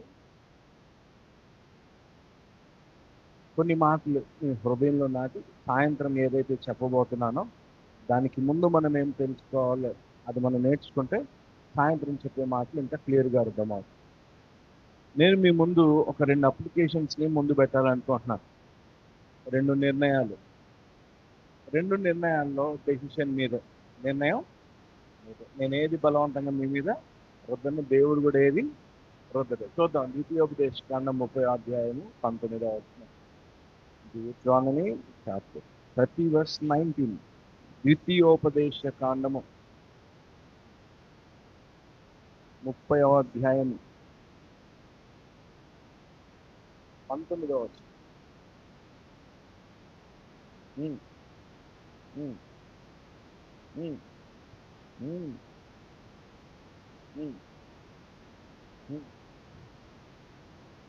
చాలా. హల్లెలూయా. నేడు ఈరోజు ఏ రోజు అంటున్నా? బుధవారం. ఎన్నో ఉపవాస ప్రార్థన. దేవుని పెడితే ఇంటికి వెళ్ళిపోతామండి, కంటికి కూడా కనపడమండి అన్నట్టు కూర్చుంది. 38వ రోజు, రైట్? అంటే రైట్. 38వ రోజు దేవుడు ఈ పరివర్తన మహాసభల ద్వారా, ఉపవాస ప్రార్థన ద్వారా దేవుడు మనకు మాట్లాడుతున్న మాట ఏంటంటే, నేడు జీవమును మరణమును ఆశీర్వాదమును శాపము ఎవరి ఎదుట ఉంచి ఉన్నారు? ఎవరి ఎదుట? నా ఎదుట అని చెప్పండి. మందిని కలపమాకండి. ఎవరు ఎదుట ఉంచారంట? నా ఎదుట ఉంచింది. అయితే గమనించండి, దేవుడు మనుషుల్ని రోబోలుగా తయారు చేయలేదు. రోబోకైతే ఒక చిప్ సెట్ ప్రోగ్రామ్ లోపల ఏర్పాటు చేస్తారు, అది కమాండ్ ఇస్తే ఆ కమాండ్ ప్రకారం రోబో వెళ్ళిపోయింది. ప్యాడ్లో ఆల్రెడీ ప్యాచెస్ అన్ని ఇన్స్టాల్ చేసుకుంటుంది, మీరు ఎలా కొడుతుంది అదే పలికిద్ది. ఈవెన్ అంతే, దేవుడు దానికోసం డిజైన్ చేయబడింది. కానీ దేవుడు మనల్ని అలా డిజైన్ చేయాల. స్వతహాగా ఆలోచించుకునే శక్తి ఇచ్చాడు, స్వతహాగా నిర్ణయం తీసుకునే గొప్పనిచ్చాడు. హల్లెలూయా. సో ఫ్రీ విల్ అన్నమాట. ఫ్రీ విల్ అంటే స్వతంత్రంగా నిర్ణయం తీసుకునే హక్కును, స్వేచ్ఛను దేవుడు మనకి ఇచ్చాడు. ఈరోజు నేడు జీవమును మరణమును, ఆశీర్వాదము శాపము మన ఎదుట ఉంచాడు. ఎవరి ఎదుట ఉంచాడంటే నాయన, ఇప్పుడు నువ్వు జీవాన్ని కోరుకుంటావా మరణాన్ని కోరుకుంటారా? ఏదో డౌట్కే చెప్తున్నా, అది కదా. కొంచెం గట్టిగా చెప్పండి. దీని తర్వాత భోజనాలు ఏమైనా ఉన్నాయా? ఉన్నాయి. కొంచెం పర్లేదు, గట్టిగా చెప్పండి. కొంచెం గట్టిగా చెప్పండి. వీళ్ళు సబ్జెక్ట్ చేయట్లేదు, పాపం నలుగురే ఉన్నారు. ఎంతమంది? జీవాన్ని, హల్లెలూయా, ఆశీర్వాదాన్ని కోరుకుంటారా శాపాన్ని కోరుకుంటారా? ఓ హల్లెలూయా. పర్లేదు, మీరు బాగా స్పందిస్తున్నారు. దేవుడు మేము దీవించిన గాక. హల్లెలూయా. చూడండి, మానవుని రెగ్యులర్ లైఫ్లో, మానవుని యొక్క జీవితంలో మనుష్యుడు తీసుకునే నిర్ణయాలను బట్టి జీవితం అనేది ఉంటుంది. ముందు రైట్ డెసిషన్ తీసుకుంటే కుటుంబాన్ని నడిపించే యజమానుడు సరి అయిన నిర్ణయాలు తీసుకుంటే ఆ కుటుంబం అంతా చక్కగా వెళ్ళిపోతుంది. కుటుంబాన్ని నడిపించే యజమానికి సరి అయిన నిర్ణయం తీసుకోకపోవటం వల్ల, సరి అయిన నిర్ణయాలు చేయకపోవటం వల్ల ఆ కుటుంబం అంతా నష్టపోతుంది. కాబట్టి మనం తీసుకునే డెసిషన్స్ ఏం చేస్తాయంటే మన లైఫ్ని తయారు చేస్తాయి, మన జీవితాన్ని నిర్ణయం. కాబట్టి మానవుని యొక్క జీవితంలో నిర్ణయం, డెసిషన్ మేకింగ్ అనేది చాలా ఇంపార్టెంట్. నిర్ణయం తీసుకోవటం. అందుకే దేవుడు అంటున్నాడు, ఆయన మన ముందు పెట్టేశాడు, జీవాన్ని కోరుకుంటావా మరణాన్ని కోరుకుంటావా, ఆశీర్వాదాన్ని కోరుకుంటావా శాపాన్ని కోరుకుంటావా? అయితే ప్రియ దేవుని ప్రజలారా, జీవము అంటే ఏంటి? జీవము అంటే ఏంటి? చూజ్ లైఫ్ ఇంగ్లీష్లో. జీవము అంటే ఏంటి? జీవము అనగా దేవుణ్ణి కలిగి ఉండటం. రిపీట్ చేస్తారా? మళ్ళా చెప్తారా? ఎవరిని కలిగి ఉండటం? యేసయ్య మాటలని ప్రేమించటం, దేవుని సన్నిధిని ప్రేమించటం, ఆయన చిత్తము చేయటం, ఆయన సహవాసంలో నిలబడటం, అది జీవము అంటే. హల్లెలూయా. సో జీవాన్ని ప్రేమించండి. దేన్ని ప్రేమించండి అని చెప్పారండి దేవుడు? అక్కడ కింద వచనంలో రాయబడింది, నీ పితరులైన అబ్రహాము, ఇస్సాకు, యాకోబులకు ఆయన ప్రమాణము చేసిన దేశములో మీరు నివసించినట్లు యెహోవాయే నీ ప్రాణమునకు నీ దీర్ఘాయువునకు మూలమై ఉన్నాడు. కాబట్టి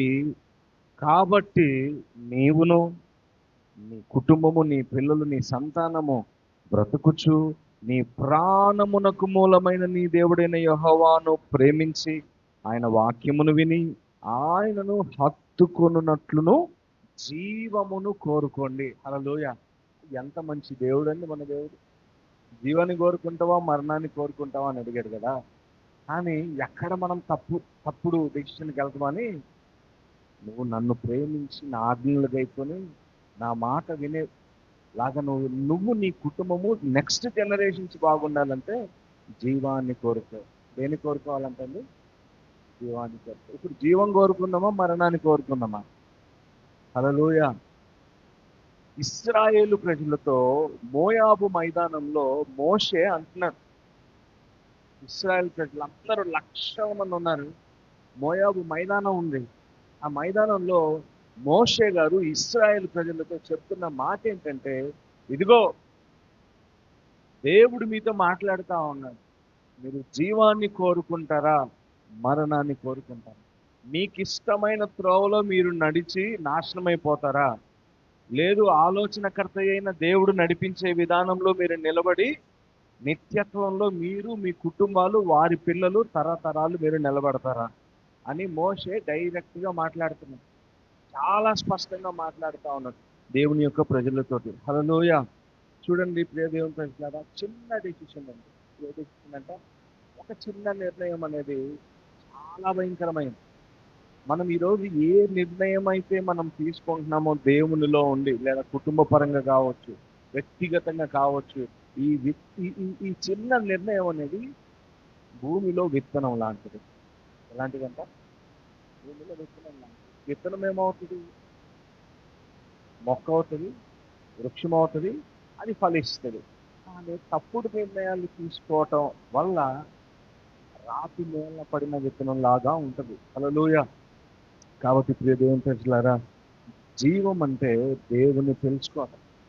జీవం అంటే దేవుణ్ణి ఆయన లాగా బ్రతకటం, ఆయన మాట వినటం, ఆయనకు విధేయత చూపించడం. ఏంటి జీవం? ఆదికాండంలో రాయబడింది, నరుని నాసిక రంధ్రములలో జీవ వాయువు ఊదగా. నరుడు అప్పటికి బొమ్మే. నరుడు అప్పటికి బొమ్మే. ప్రాణం లేదు, లోపల ఏం లేదంట, ప్రాణము లేదు. దేవుడు ఏం చేసేదంట, ఈ నాసిక రంధ్రాలలో ఆయన నోరు పెట్టి పని ఊదాడు. ఆయన జీవ వాయువు అలా ఊదగా ఆ జీవం ఎక్కడి నుంచి వచ్చింది? వచ్చినట్టు చెప్పండి, ఎక్కడి నుంచి వచ్చింది? ఎక్కడి నుంచి అండి? ఆ జీవం ఎవరిది? ఆయనది. హల్లెలూయా. ఆయనలో నుండి జీవము ఎక్కడికి వచ్చేసిందంట? మనలోనికి వచ్చింది. కాబట్టి జీవాన్ని కోరుకుంటావా, మరణాన్ని కోరుకుంటావా? హల్లెలూయా. అందుకే ఆయన అంటున్నాడు జీవాన్ని కోరుకోండి. ఎందుకంటే నువ్వు ఇలా ఉన్నావు అంటే దాని కారకులు ఎవరంట? కానీ మనం దేన్ని కోరుకుంటున్నాం? లోకాన్ని, లోకంలో ఉన్న ఆశలను, శరీరాశ, నేత్రాశ, జీవపు డంబాలని వెంబడిస్తున్నాం. ప్రియ దేవుని ప్రజలారా, ఈ 40 రోజులు కోడికలు పెట్టింది ఒక పరివర్తన రాకని. పరివర్తన అంటే రోమియోలు రాసిన పత్రిక 12వ అధ్యాయము 2వ వచనంలో దానికి అక్కడ ఒక డెఫినేషన్ ఉంటుంది. చదవండి ఒకసారి. రోమాపత్రిక 12వ అధ్యాయము 2వ వచనం. మీరు ఈ లోక మర్యాదను అనుసరించక ఉత్తమమును అనుకూలమును సంపూర్ణమై ఉన్న దేవుని చిత్తము పరీక్షించి తెలుసుకున్నట్లు, అది మీ మనస్సు ఏం మారాలండి? పరిస్థితులు కాదు మారాల్సింది, అప్పులు కాదు పోవాల్సింది, రోగం కాదు పోవాల్సింది, శాపం కాదు పోవాల్సింది. ముందు మారాల్సింది ఏంటంట? మీ మనస్సు మారి నూతనము అగుట వలన రూపాంతరము, పరివర్తన పొందండి. హల్లెలూయా. మారాల్సింది మనస్సు మారాలి. ఏం మారాలండి? పరివర్తన రావాలి. నూతన మగుట వలన రూపాంతరము పొందండి. ఈరోజు మోషే కూడా చెప్తున్నాడు ఇశ్రాయేల్ ప్రజలతో, జీవాన్ని మరణాన్ని దేవుడు మీ ముందు ఉంచి ఉన్నాడు, రైట్ డెసిషన్ తీసుకోండి. హల్లెలూయా. హల్లెలూయా. మనము డెసిషన్ మేకింగ్లో ఎప్పుడు ఫెయిలే. ఎప్పుడు మనం అనుకుంటాం మనమే తెలివిగలవాళ్ళం, మనల్ని కొట్టినవాడు ఎవడు లేడు, నాకు ఎక్కువ తెలివితేటలు ఉంటాయని అనుకుంటాం. ఇక్కడ జీవం అంటావు, ఇంటికి వెళ్ళి ఏం చేస్తావు? సరే అండి ఇప్పుడు అంత అయిపోయింది, ఇంటికి వెళ్తావు, రాత్రిపూట నిద్రపోతావు, పొద్దునే లేచిన వెంటనే దేన్ని వెతుకుతామండి మనం? ఎవరు చెప్పారు కరెక్ట్ మాట? దేన్ని వెతుకుతాం? మా చప్పట్లు కొట్టుకోండమ్మా, మీకు మీరే కొట్టుకోండమ్మా, మంచోళ్ళు లేరంతా. దేన్ని వెతుకుతామంటే ఫోన్ని. వెతకాల్సింది ఎవరిని? మనం వెతుకుతున్నావా? మరి దేన్ని కోరుకుంటున్నావు నువ్వు? జీవాన్ని కోరుకుంటున్నావు, మరణాన్ని కోరుకుంటున్నావా? నేను వేకువని ఎవరిని వెతుకుతానన్నాడండి దావీదు గారు? సెల్ ఫోన్ వెతుకుతానన్నాడా? చెప్పండి గట్టిగా. ఎవరిని వెతుకుతానన్నాడంట? సో మనం దేవుణ్ణి ప్రేమించట్లేదు. ఈ జీవం అంటున్నాం కానీ మనం దేవుణ్ణి. అందుకే మీ మనస్సు మారాలి. మొదట ఏం మారాలి? మన పరిస్థితులు మారాలి, మన అప్పులు పోవాలి, శాపం పోవాలి, బంధకాలు తెగిపోవాలంటే ముందు మన హృదయం మారాలి. ఆ హృదయంలో యేసయ్య దిగి రావాలి. హల్లెలూయా. ఈరోజు ప్రాస్పరిటీ టీచింగ్స్ వచ్చేసి ఆశీర్వాదాలే ఆశీర్వాదాలు, గాక గాక గాక అంటే ఆమె ఇంటికి పోతే ఏది ఉండదు. ఇంటికి పోతే ఈ మధ్య కాకలు బాగా ఎక్కువైపోయింది. ఈ కాక చెప్తేనే ఆ మీటింగ్ మంట పుట్టినది.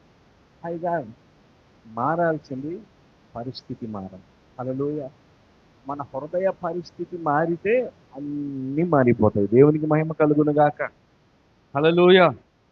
కాబట్టి మోసపోవద్దు. ఏం పోవద్దు? మోసపోవద్దు. గల్తీలు రాసిన పత్రికలో ఆ మాట ఉంటుంది సరైన 6వ అధ్యాయంలో 7వ వచనం. గల్తీయన్స్ 6వ అధ్యాయం 7వ వచనం. గల్తీలు రాసిన పత్రిక 6వ అధ్యాయం 7వ వచనం. మోసపోకుడి, దేవుడు వెక్కిరించబడ్డు మనుష్యుడు ఏమి విత్తుతాడో ఆ పంటనే కోస్తాడు. హల్లెలూయా. మోసపోవద్దు. ఏం పోవద్దు? నాకు ఏ డెసిషన్ తీసుకోవాలో నాకే తెలుసు అని నువ్వు అనుకోవద్దు. నేను చేసే ఈ తప్పు ఇంకెవ్వరికి తెలియదు, ఎవరు చూడట్లేదు, నా ఇంట్లో వాళ్ళు చూడట్లేదు, మా పాస్టర్ గారు నన్ను చూడట్లేదు, లేకపోతే ఇంకెవరు నన్ను గమనించట్లేదు అని తప్పుడు నిర్ణయాలు తీసుకోవద్దు. తప్పుడు ఆలోచనలు నువ్వు చేయొద్దు. అందుకే దేవుడు అంటున్నాడు, నువ్వు తీసుకునే ఆ నిర్ణయము నీ మరణాన్ని నిర్ణయిస్తుంది. నువ్వు తీసుకునే మంచి నిర్ణయము జీవాన్ని నువ్వు పొందుకునేలాగా చేస్తుంది. హల్లెలూయా. అందుకే దేవుడికి స్పష్టంగా మాట్లాడుతున్నాడు, మోసపోకుడు, దేవుడు వెక్కిరించబడ్డు. మనం అనుకుంటాం నేను ఎవరికి అకౌంటబిలిటీగా, నేను ఎవరికి సమాధానం చెప్పుకోవాల్సిన అవసరం నాకు లేదు. సో ఎవరు నన్ను వచ్చి అడిగే ఇది నాకు లేదు. సో నా ఇష్టం, నా బ్రతుకు, నా జీవితం అనుకున్న వాళ్ళందరూ అల్పాయుష్యులుగా మిగిలిపోయారు, అర్ధాయుష్కులైపోయారు. వారి జీవము కొనసాగించబడలేదు. వారి జీవితము లాంగ్ లైఫ్ లేదు, హాఫ్ లైఫ్ టైం అయిపోయింది. హల్లెలూయా. హల్లెలూయా. కాబట్టి ప్రియ దేవుని ప్రజలారా, మోసపోకుడి, దేవుడు మనుష్యుడు ఏది విత్తుతాడో ఆ పంటనే కోస్తాడు. నేను ఒక 4 మాటలు చెప్పి ముగిచేస్తాను. ఎక్కువ చెప్పాలనుకో నాకు తెలియదు, మనం ఇంకా బలం పొందుకోవాలి. సాయంత్రం మాట్లాడతాను. హల్లెలూయా. ఎంచుకునే విషయంలో స్నేహాన్ని జాగ్రత్తగా ఎంచుకోవాలి. ఎవరిని జాగ్రత్తగా ఎంచుకోవాలంటండి? కొరింథీయులు రాసిన మొదటి పత్రిక 15వ అధ్యాయము 33వ వచనం. కొరింథీయులకు రాసిన మొదటి పత్రిక 15వ అధ్యాయము 33వ వచనం. మరియు 15వ అధ్యాయము 33, 15వ అధ్యాయం 33 అమ్మా చదవండి. దుష్ట సాంగత్యము మంచి నడవడిని చెరిపేస్తుంది. ఇంకా నా వైపు చూడండి. బ్యాడ్ ఫ్రెండ్షిప్ ఏం చేస్తుందంట? నువ్వు జీవానికి వెళ్ళాల్సిన నిన్ను ఎక్కడికి తీసుకెళ్తుందంటే నరకానికి తీసుకెళ్తుంది. దుష్టుల ఆలోచన చెప్పున్నాడు, ఒక పాపుల మార్గమును నిలువక అపహాసకులు చెప్పిన చోట కూర్చుండక యెహోవా ధర్మశాస్త్రమందు ఆనందించు దివరాత్రిని దాన్ని ధ్యానించేవాడు ధన్యుడు. అతడు నీతి కాలంలో ఎవరన్నా నాటబడినదే ఆకు వాడక తన కాలమందు ఫలమిచ్చు, అతడు చేయున్నదంతయు సఫలమగను. హల్లెలూయా. చూడండి, దుష్ట సాంగత్యము మంచి నడవడిని చెరిపేస్తుంది. నేను ఇంకెక్కువ రెఫరెన్స్ చెప్పను, కానీ ఒక చిన్న కథ చెప్తాను. బైబిల్లో యెహోషాపాతు యూదా రాజు. ఈ యెహోషాపాతు దేవునితో సహవాసం చేసేవాడు, జీవాన్ని ప్రేమించినవాడు. ఆహాబు రాజు ఉన్నాడు. ఆహాబు రాజు ఇశ్రాయేలు ప్రజలకు రాజు. ఈయన దేవుని మాట పెడచెవిన పెట్టినవాడు. అయితే వీళ్ళిద్దరికి ఎట్నో ఫ్రెండ్షిప్ అయితే స్టార్టింగ్ నేను ఇదిగో సహోదరులు ఉన్నారు, ఫ్రెండ్షిప్ మా ఇద్దరికి స్టార్ట్ అయితే ఈయన మంచోడు చెడ్డోడు తెలుస్తుందా? అట్లా యెహోషాపాతుకి ఆహాబు గురించి కూడా పెద్దగా స్టార్ట్ అయితే చేసినాం ముందు ఫ్రెండ్షిప్. ఆహాబు యెహోషాపాతు ఇద్దరు ఫ్రెండ్షిప్ స్టార్ట్ చేసుకున్న తర్వాత ఒకరోజు యుద్ధానికి వెళ్ళాలి. ఎక్కడికి వెళ్ళాలంటండి, ఆ సంబంధం కూడా కుదిరింది వారికి. ఆ తర్వాత ఏదో రిలేషన్ కూడా అయిపోయింది. ఆ తర్వాత దాదాపు 300 మంది ప్రవక్తలు పిలిపిస్తే యుద్ధానికి వెళ్ళిపోమంటారు. కానీ ఎందుకు యెహోషాపాతు దేవుని వాక్యాన్ని ప్రేమించేవాడు కాబట్టి నిజమైన ప్రవక్తను పిలిపిస్తే ఆ యుద్ధం చేయొద్దని చెప్తారు ప్రవక్త. కానీ ఇక్కడ ఫ్రెండ్షిప్ కదా ఇంపార్టెంట్. ఏషిప్ ఈ ఫ్రెండ్షిప్. కానీ యెహోషాపాతు ఏం చేశాడంటే ఆహాబుతో పాటు వెళ్ళిపోయాడు. ఈయనతో పాటు వెళ్తే ఈ ఆహాబు రాజు కొద్దిసేపు అనుకోండి అమ్మా, మళ్ళీ ఆహాబుని పిలువబాకండి. ఆహాబు రాజు ఏంటంటే, యెహోషాపాతు నువ్వేం చేస్తావు అంటే, నా వేషము నువ్వేసుకో, నేనేమో నార్మల్గా నీకులాగా నేనుంటానని ఈయన వేషం ఎవరికేసాడు? నాకేసాడు. గుర్రం మీద నన్ను కూర్చోబెట్టాడు యుద్ధాన్ని. అక్కడ కూర్చున్నాడు. శత్రు సైన్యం ఉంటే అది కూడా ఆహాబు రాజు అక్కడ ఉన్నాడు, పదరా చంపుతానని ఎవరి మీదకి వచ్చారట? చంపాల్సింది ఎవరిని? ఆహాబు రాజుని. కానీ వాళ్ళు ఎవరి దగ్గరికి వచ్చారు? ఎందుకు వచ్చింది ఇదంతా? ఈయనతో దేని వల్ల అండి? దుష్ట సాంగత్యము మంచి నడవడిని ఏం చేసిందంట? చెరిపేసింది. యెహోషాపాతు కుతికెళ్ళి దాకొచ్చి దాకా తెలియదా?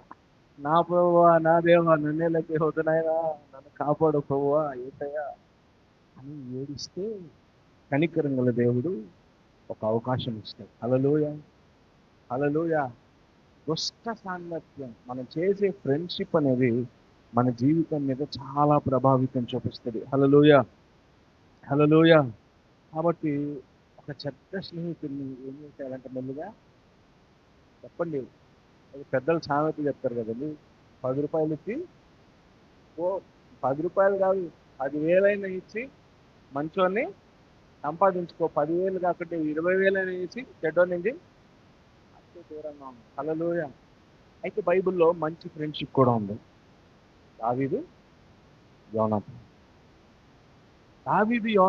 దావీదు దేవుని యొక్క హృదయానుసారుడు. సౌలు దావీదుని చంపాలని చూస్తున్న ప్రయత్నంలో ఈయన పారిపోయి అరణ్యం గుండా సంచరిస్తున్నప్పుడు దేవుని చిత్తములో నుండి దావీదు తొలగిపోయే పరిస్థితులు కూడా ఎదురు వచ్చాయి. అలాంటప్పుడు యోనాతాను వెళ్తాడు. ఎక్కడికి వెళ్తాడండి? యోనాతాను కాసేపు మన దైవజనుడు అనుకున్న యోనాతాను గారిని ఏం చేశారంటే, దావీదు నువ్వు ధైర్యంగా ఉండు, నువ్వు దేవుని చిత్తాన్నే నెరవేర్చు, ఎట్టి పరిస్థితుల్లో దేవుని ఆజ్ఞ నుండి నువ్వు పక్కకు తొలగి పోవద్దు అని దేవుని చిత్తంలో నుండి పడిపోతున్నటువంటి దావీదుని యోనాతాను ఏం చేశాడంట? బలపరిచాడు. గట్టిగా చప్పట్లు కొడుతూ దేవుని నామమున మహిమపరుద్దాం. హల్లెలూయా. యోనాతాను లాంటి స్నేహితులు కావాలి మనకి. ఆమేన్. మీకు విషయం తెలుసండి, నా స్నేహితులు ఎవరో తెలుసా? అందరూ తలబండిపోయిన గొప్ప గొప్ప దైవజనులు నా స్నేహితులు. నేను ఎప్పుడు నా ఏజ్తో వాళ్ళు వెళ్ళి ఎప్పుడు కూర్చోను. వాళ్ళ దగ్గర కూర్చుంటే నాకు అనుభవాలు రావు. పెద్దల దగ్గరికి వెళ్ళి కూర్చోవాలి. లేకపోతే నా స్నేహితుడు దేవునిలో, వాక్యంలో, ఉపదేశ క్రమంలో ఉండే దైవజనుని దగ్గరికి వెళ్ళి కూర్చుంటే నేను పడిపోతుంటే నా స్నేహితుడు యోనాతాను లాంటి వారు ఏం చేస్తారంట? నిలబెడతారు. కాబట్టి నిర్ణయించుకునే ప్రతి చిన్న నిర్ణయము దేవుడు ఎవరికి విడిచిపెట్టాడంట? మరి మీ ఫ్రెండ్స్ ఎవరో నాకు తెలియదు. హల్లెలూయా. మీరు ఎలాంటి వారితో స్నేహం కలిగి ఉన్నారో దేవుని చిత్తంలో నిలబెట్టేవారు ఉన్నారా? ఇంకొక మాట చాలా సంఘానికి స్పష్టంగా చెప్పాలంటే, సంఘానికి వస్తున్న వారితో నువ్వు స్నేహం చేస్తున్నప్పటికీ వారు విశ్వాసంలో నడిచేవారా కాదా అనే దాన్ని బట్టి కూడా మనం ఫ్రెండ్షిప్ చేయాలి. హల్లెలూయా. అంటే అందరితో కలిసి ఉండొద్దని చెప్పట్లేదు నేను. నీ విశ్వాసాన్ని బలపరిచే వారితో నీ స్నేహము ఎక్కువగా ఉండాలి. దేవుని నామానికి మహిమ కలుగును గాక. హల్లెలూయా. కాబట్టి ఈరోజు ఆ, ఇక్కడ ఎక్కువ యవనస్తులు లేరు కాబట్టి ఎక్కువ చెప్పట్లేదు, కానీ ఈరోజు యవనస్తులకి మనము గేట్ వేయలేకపోతున్నాం. రైల్వే గేట్ అసలు ఆగట్లేదు. వాళ్ళు అనుకుంటారు మేము తీసుకున్న డెసిషన్లు కరెక్ట్. తల్లిదండ్రులతో కూడా వారు వాదలాడతారే, మా ఫ్రెండ్లతోనూ కలవనివే, పోనివే, మాట్లాడినవే, ఏమైంది కలిస్తే ఏమైంది, అక్కడ దాకా వెళ్ళేసి వస్తే ఏమైంది, టూర్కి పోయి వస్తే ఏమైంది, ఫోన్లో మాట్లాడితే ఏమైంది, చాటింగ్ చేస్తే ఏమైంది, ఇన్స్టాగ్రామ్లో మాట్లాడితే ఏమైంది, వీడియో కాల్లో మాట్లాడితే ఏమైంది, తర్వాత వీళ్ళందరూ ఎక్కడ ఉంటున్నారంట? పంచాయతీలన్నీ అడిగిరిసి చెప్పండి, చెప్పండి అమ్మా.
దీనికి గల కారణం ఏంటంటే వాళ్ళు ఎంచుకుంటున్న స్నేహాలు. హల్లెలూయా, హల్లెలూయా.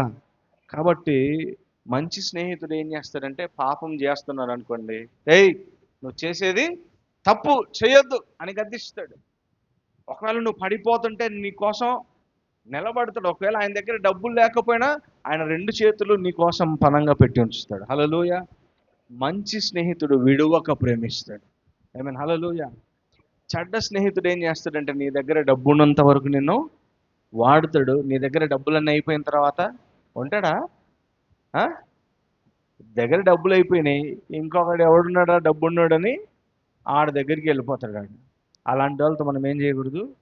సహవాసం చేయకూడదు. దేవునికి మహిమ కలుగును గాక. హల్లెలూయా. కాబట్టి నీ స్నేహితుల లిస్టులో యోనాతాను ఎంతమంది ఉన్నారో చూసుకోండి. యోనాతాన్లో లేకుంటే అందరినీ షిఫ్ట్ పెట్టి డిలీట్ కొట్టి ఎంటర్ కొట్టేయండి, అవసరం లేదు మనకి. హల్లెలూయా, హల్లెలూయా. యోనాతాను లాంటి వారు కావాలి మనకి. సో అందుకే దేవుడు జీవము మరణము. నీ ఎంపిక ఎలాంటిది? నీ పరివర్తన రావాలి నీకు. ఈ కూటమి పెట్టింది పరివర్తన, జ్ఞానాన్ని సంపాదించుకొని మనస్సు మార్చుకుంటే అద్భుతాలు ఆటోమేటిక్గా జరిగిపోతాయి. ఇప్పుడు చీకటి ఉన్న ఇంటిలోకి క్యాండిల్ తీసుకొని వచ్చి పెడితే ఏమైపోయిద్ది? చెప్పండి గట్టిగా. ఇప్పుడు మన హృదయాలు ఎలా ఉన్నాయి? ఇప్పుడు వెలుగంటే ఎవరు? నేను ఈ లోకమునకు వెలుగై ఉన్నాను. ఆయన వచ్చాడనుకో అప్పుపోద్ది, రోగం అన్నీ వెళ్ళిపోతాయి అంతే. హల్లెలూయా. కాబట్టి ప్రియ దేవుని ప్రజలారా, మొట్టమొదటి పాయింట్ ఏంటంటే నేను చెప్పాలనుకుంది, మీ స్నేహాన్ని జాగ్రత్తగా ఎంచుకోండి. రెండవ విషయము మీ మాట. ఏంటంట?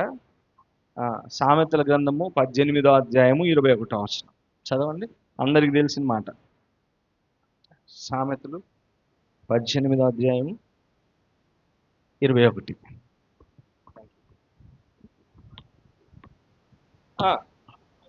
కొంచెం గట్టిగా చదవండి అదే మాట. చాలు బ్రదర్, థ్యాంక్ యూ. జీవ మరణములు, జీవ మరణాలు నాలుగు ఎక్కడ ఉంటుంది? ఏ వర్షం అంట? జీవమైన, మరణమైన, ఆశీర్వాదమైన, శాపమైన? చెప్పండి గట్టిగా. నాలుక కదా. ఏందండి నాలుక లేవా? ఉన్నాయి కదా. మరి చెప్పండి, జీవ మరణములు నాలుక వశం. కాబట్టి మన నాలుక దేవుని కొరకు ప్రార్థించే నాలుకగా ఉండాలి. మనుషుడు ఏం చేస్తాడంటే, బైబుల్ చదివిన నోటి బూతులు, ప్రార్థించిన నోటే, పాటలు పాడిన అదే నోట దుర్భాషలు, అబద్ధాలు అన్నీ చేస్తాడు, శాపాలు. చెప్పండి. అంటే దేవుడు నీ నాలుకని దేనికోసం ఉపయోగించమన్నాడంటే దేవుని కొరకు వాడమన్నాడు. హల్లెలూయా. జీవ మరణములు నాలుక వశమై ఉన్నాయి. దేవునికి మహిమ కలుగును గాక. హల్లెలూయా. కాబట్టి మాటలు అనేవి చిన్న విషయాలు కాదండి. మాటలు అనేవి చిన్న విషయాలు. ఒక మాట కుటుంబాన్ని కడతది, ఒక మాట కుటుంబాన్ని విడదీసేస్తుంది. భర్త భార్యని, నిన్ను చేసుకున్న రోజు నుంచి నా బతుకు మొత్తం సర్వనాశనమైంది, పనికి మాలిందానా అన్నాడు అనుకోండి. నువ్వు ఒక దరిద్రపు దానివి, నా ఇంట్లోకి వచ్చినప్పటి నుంచి దరిద్రం పట్టినట్టు పట్టింది, అంతకుముందు నా జీవితం బాగుంది, లేదా భయంకరమైన భూతాడాడు అనుకోండి. ఇప్పుడు వీళ్ళిద్దరు కలిసి ఉంటారా? ఏం పోయి వాళ్ళ అమ్మోళ్ళ ఇంటికి, వాళ్ళ నాయన వాళ్ళ ఇంటికి పోద్ది. వాళ్ళ నాయన వాళ్ళ అమ్మోళ్ళు ఎవరి దగ్గరికి వస్తారు? ఈయన దగ్గరికి వస్తారు. నువ్వు పోయి సంసారం చేయమా, కాపురం చేయమా అంటే నేను పోనే. ఇప్పుడు ఏం కావాలి? ఏమికి? డైవర్స్. ఏం కావాలంట? ఈ డైవర్స్ దాకా కూడా పోవట్లే. ఈ మధ్య అన్నీ బ్లూ డ్రమ్ములే. బ్లూ డ్రమ్ములు, మిక్సీలు, హార్పిక్లు, ఇంకా ఏం వాడుతున్నారు తమ్ముడు?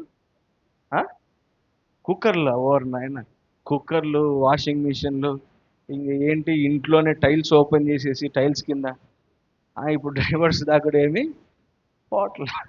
అది వేరే విషయం. కానీ జీవ మరణాలు, అదే భర్త భార్యని దగ్గర తీసుకొని, నేను నిన్ను చేసుకోవటం వల్ల నెమ్మదిగా బ్రతుకుతున్నాను, నేను నిన్ను చేసుకోవటం వల్ల నాకు కలిసి వచ్చింది, రాకపోయినా కలిసి వచ్చిన ఆశీర్వాదాన్ని బలకాలంతే.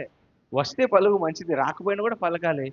నువ్వు అంత బాగా ప్రేమించి మాట్లాడితే సాయంత్రం పూట ఏం చేసి పెడుతుందండి భార్య భర్తకి? ఈ ముందు పెద్ద ఆవిడ చాలా బాగా మాట్లాడుతుంది, బిర్యానీ చేసి పెట్టిందంట. హల్లెలూయా, హల్లెలూయా. అవునంటారా కాదంటారా? లేకపోతే అదే అన్నంలో ఏదైనా కలిపేయగలదు. హల్లెలూయా. కాబట్టి ఫ్యామిలీని కట్టుకునేది దేంట్లో ఉంటుంది? నాలుక. పిల్లలు తప్పులు చేస్తారండి, తల్లిదండ్రులు అంటారు పనికిమాలనోడా, ఎట్టబుట్టినవరా నువ్వు, నాకు అసలు నువ్వు నా కొడుకువేనా, ఎందుకున్నావురా నువ్వు ఇంట్లో నుంచి లేపో. ఆడికి ఎక్కడలేని రోషం వచ్చేసి వాడు ఇంట్లో ఉన్నాడు, వాడు ఎక్కడికి వెళ్ళిపోయాడు. ఇంకా కొంతమంది ఇంకా రోషం ఉంటుంది, పోయి రైల్వే ట్రాక్ల మీద పడుకుంటారు, లేదా సూసైడ్లు చేసుకొని చనిపోయిన కుటుంబాలు ఉన్నాయి. ఏం చేసిందంట? అదే మాట అదే కొడుకో కుమార్తె తప్పు చేస్తే, పర్లేదు నాన్న, ఈరోజు నువ్వు తప్పు చేసావు కదా, దేవుడు నిన్ను ఆశీర్వదించబోతున్నాడు, నువ్వు మంచి నిర్ణయం ఎంపిక చేసుకొని, అదే తండ్రో తల్లో తప్పు చేసిన తమ పిల్లల్ని దగ్గరికి తీసుకొని చెప్తే వాళ్ళు మారిపోరా? మారతారా? మారరా అండి? దేవుడు ఈ లోకాన్ని శక్తితో జయించడానికి రాలా, ఆయన నోటి మాటతో. ఈరోజు ఇదే మాట వాక్యంగా సాయంత్రం చెప్పబోతున్నాను. హల్లెలూయా, హల్లెలూయా. కాబట్టి ప్రేమ ఏం చేస్తుందంటే అన్ని పరిస్థితులను సరి చేసేస్తుంది. కాబట్టి నీ స్నేహం ఎవరితో చేస్తున్నావు? జాగ్రత్త కలిగి స్నేహం చేయి, సరైన నిర్ణయాన్ని ఎంచుకో. జీవమా మరణమా? నీ నోటి మాట ఎలా ఉంది? నీ నోటి మాట ఇతరుల గాయాన్ని మాన్పేదిగా ఉండాలి. పాట ఉంది కదండి, నా నోటి మాటలల్లా పరుల గాయమును మాన్పాలి. ఎస్ఏ బెర్కమెన్స్ గారిది. హల్లెలూయా. మన నోటి మాట ఎదుటి వారి గాయాన్ని ఏం చేయాలంట? కానీ గాయమైన వాళ్ళని కూడా ఇదే నాలుగు ఏం చేస్తారు తెలుసా? అసలు ఆ మాటలు పిహెచ్డీలు ఉంటాయండి ఆడలి. నన్ను ఎక్కువ కదిలిచ్చినావంటే ఇంక నేను లోతులోకి వెళ్ళిపోతా. ఏంటి డిగ్రీ, పిహెచ్డి, ఇంకా నాకు అట్లాంటి ఇట్లాంటివి రావు. నాకు అలాంటి మాటలు ఇలాంటి మాటలు రావు. నేను మీతో మాట్లాడుతుంటే ఈ సిరికి ఎక్కువైపోయింది, ఇది కూడా ఏదో మాట్లాడుతుంది, మాట్లాడొద్దని చెప్పా. హల్లెలూయా, హల్లెలూయా. ప్రియ దేవుని ప్రజలారా, ఈ కూటాలు ఏర్పాటు చేసింది ఇంత భారము, ఈ కరెంటు, సౌండ్, మ్యూజిషియన్స్, దైవజనులైన మేము ఇవందరం కలిసి చేసింది ఏంటంటే, ఇక్కడ కూడి ఉన్న ఒక్క నువ్వు మారిపోతే నీ వలన అనేకులు ఈ సంఘంలోకి చేర్చబడతారు. మీలో ఒంటరి అయిన వాడు ఎంతమంది అయిపోతాడంట? ఒక్కరు మారితే చాలండి. ఒక్కరు మారితే, సమరయ స్త్రీ ఆమె ఒక్కతి మారింది, ఊరు మొత్తాన్ని తీసుకుని వచ్చేసే పాదాల దగ్గర పెట్టండి. చప్పులు కొడదామా? హల్లెలూయా. మార్పు అనేది, పరివర్తన అనేది ఒక్కరిలో వస్తే చాలు. ఆ పరివర్తన ఏం చేస్తుందంటే అనేకుల్ని ప్రభావితం చేసి, రేపు ఈ సంఘం సరిపోదే, ఇంకా ఆ పక్క స్థలం కొనుక్కొని ఎక్స్టెన్షన్ ఎటుంటే అటు ఏం చేయాలంట? ఎక్స్టెన్షన్ పెంచుకుంటూ వెళ్ళిపోవాలి. దేవునికి మహిమ కలుగునుగాక. హల్లెలూయా. కాబట్టి యేసుక్రీస్తు ప్రభువారు ఆయన మాట్లాడిన మాటలు చాలా మాదిరికరమైన మాటలు మాట్లాడాడు. పాపంలో ఉన్న వారిని పాపి అని చెప్పలేదు, ఇక మీదట నువ్వు పాపం చేయదని చెప్పాడు. హల్లెలూయా. వ్యభిచారంతో పట్టబడిన స్త్రీని అమ్మా ఏమన్నాడండి? ఎంత మంచి మాట! ఆయన మాట చూసారా? ఆమె పాపాలు అక్కడే విడిచిపెట్టేసిందండి ఒక్క మాటతో. హల్లెలూయా, హల్లెలూయా. కాబట్టి ప్రియదేవుని ప్రజలారా, ఆయన భయపడుతున్న వాడి దగ్గరికి వెళ్ళి చెప్పాడు, ఇక నువ్వు భయపడొద్దు, ధైర్యంగా ఉండు. నేను మీ అందరికి ఒక ఇంపార్టెంట్ మాట చెప్తే జాగ్రత్తగా వినండి. మన మాటలు ఎలా ఉండాలంటే ఉప్పు వేసినట్టు ఉండాలి. ఎలా ఉండాలి? నీకు ఉప్పు వేయడం చేత కాకపోతే మాట్లాడడమే మానేసి, అవసరం లేదు. ఒక విషయం గురించి విషయ పరిజ్ఞానం లేకుండా మాట్లాడకూడదు. పొద్దున దైవజనులు మేమిద్దరం మాట్లాడుతున్నప్పుడు కూడా ఈ విషయం గురించి మాట్లాడుకుంటున్నాం. నేను మా సంఘంలో కూడా చెప్పే మాట, ఒక మాట మనం మాట్లాడాలంటే, ఒకరి గురించి మనం మాట్లాడాలంటే అది నిజమా అబద్ధమా అనే గ్రహింపు మనకు ఖచ్చితంగా రావాలి. మనం మాట్లాడాలంటే అసలు నువ్వు ఒకరి కోసం మాట్లాడుతున్నావు అంటే అది నిజమా అబద్ధమా అనేది 100% నీకు తెలిసి ఉండాలి. రెండవది, నువ్వు మాట్లాడుతున్న నీ రిప్రజెంటేషన్ జరుగుతుంది. నువ్వు మాట్లాడుతున్నావు అంటే హృదయం నిండిన దాన్ని బట్టి మాట బయటికి వస్తుంది. కాబట్టి మనం మాట్లాడుతున్నాం అంటే అది నిజమా అబద్ధమా ఫస్ట్ పాయింట్. రెండవది, అసలు అవసరమా అవసరం లేదా మనం మాట్లాడటం. రెండవది, అవసరమా అవసరం లేదా ఇది తెలియాలి. మూడవది, ఒకవేళ అది నిజమే అవసరమే మాట్లాడాలి. మూడవది ఏంటంటే నేను ఈ మాటని ప్రేమగా చెప్పగలనా. మూడవది, ఆ మాట అసలు నేను ప్రేమగా, చాలామంది చెప్తారు కానీ కస్ బుస్ తుస్ అంటా ఉంటారండి. వాళ్ళు చెప్పేది మంచిదే, కానీ వాళ్ళు చెప్పే తీరు చూస్తే వాళ్ళు చెప్పేది వినాలని అనిపించదు. కానీ వాళ్ళు మంచిగా చెప్తారు, కానీ యాక్షన్ ఎలా ఉంటుందంటే కోపంగా ఉంటుంది. ఎలా ఉంటుంది? కోపంగా ఉంటుంది. కాబట్టి వాళ్ళు చెప్పింది మనం వినాలండి. మనం ప్రేమగా చెప్పగలమా? ఫస్ట్, ఇది నిజమా, మాట్లాడను పర్లేదు, ఇది నిజమా. రెండవది, అసలు నేను మాట్లాడడం ఈ విషయం అవసరమా అవసరం లేదా. ఒకవేళ మూడవది, ప్రేమగా చెప్పగలనా. నాలుగవది ఏంటంటే ఒకవేళ నేను ప్రేమగా చెప్పినా దేవుని నామము మహిమపరచబడుతుందా లేదా. ఈ 4 విషయాలు గ్రహింపులోకి వచ్చి అప్పుడు నువ్వు మాట్లాడు.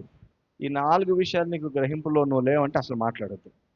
ఈ 4 విషయాల్లో క్లారిటీ లేకపోతే అసలు నువ్వు మాట్లాడే ధైర్యం కూడా చేయొద్దు.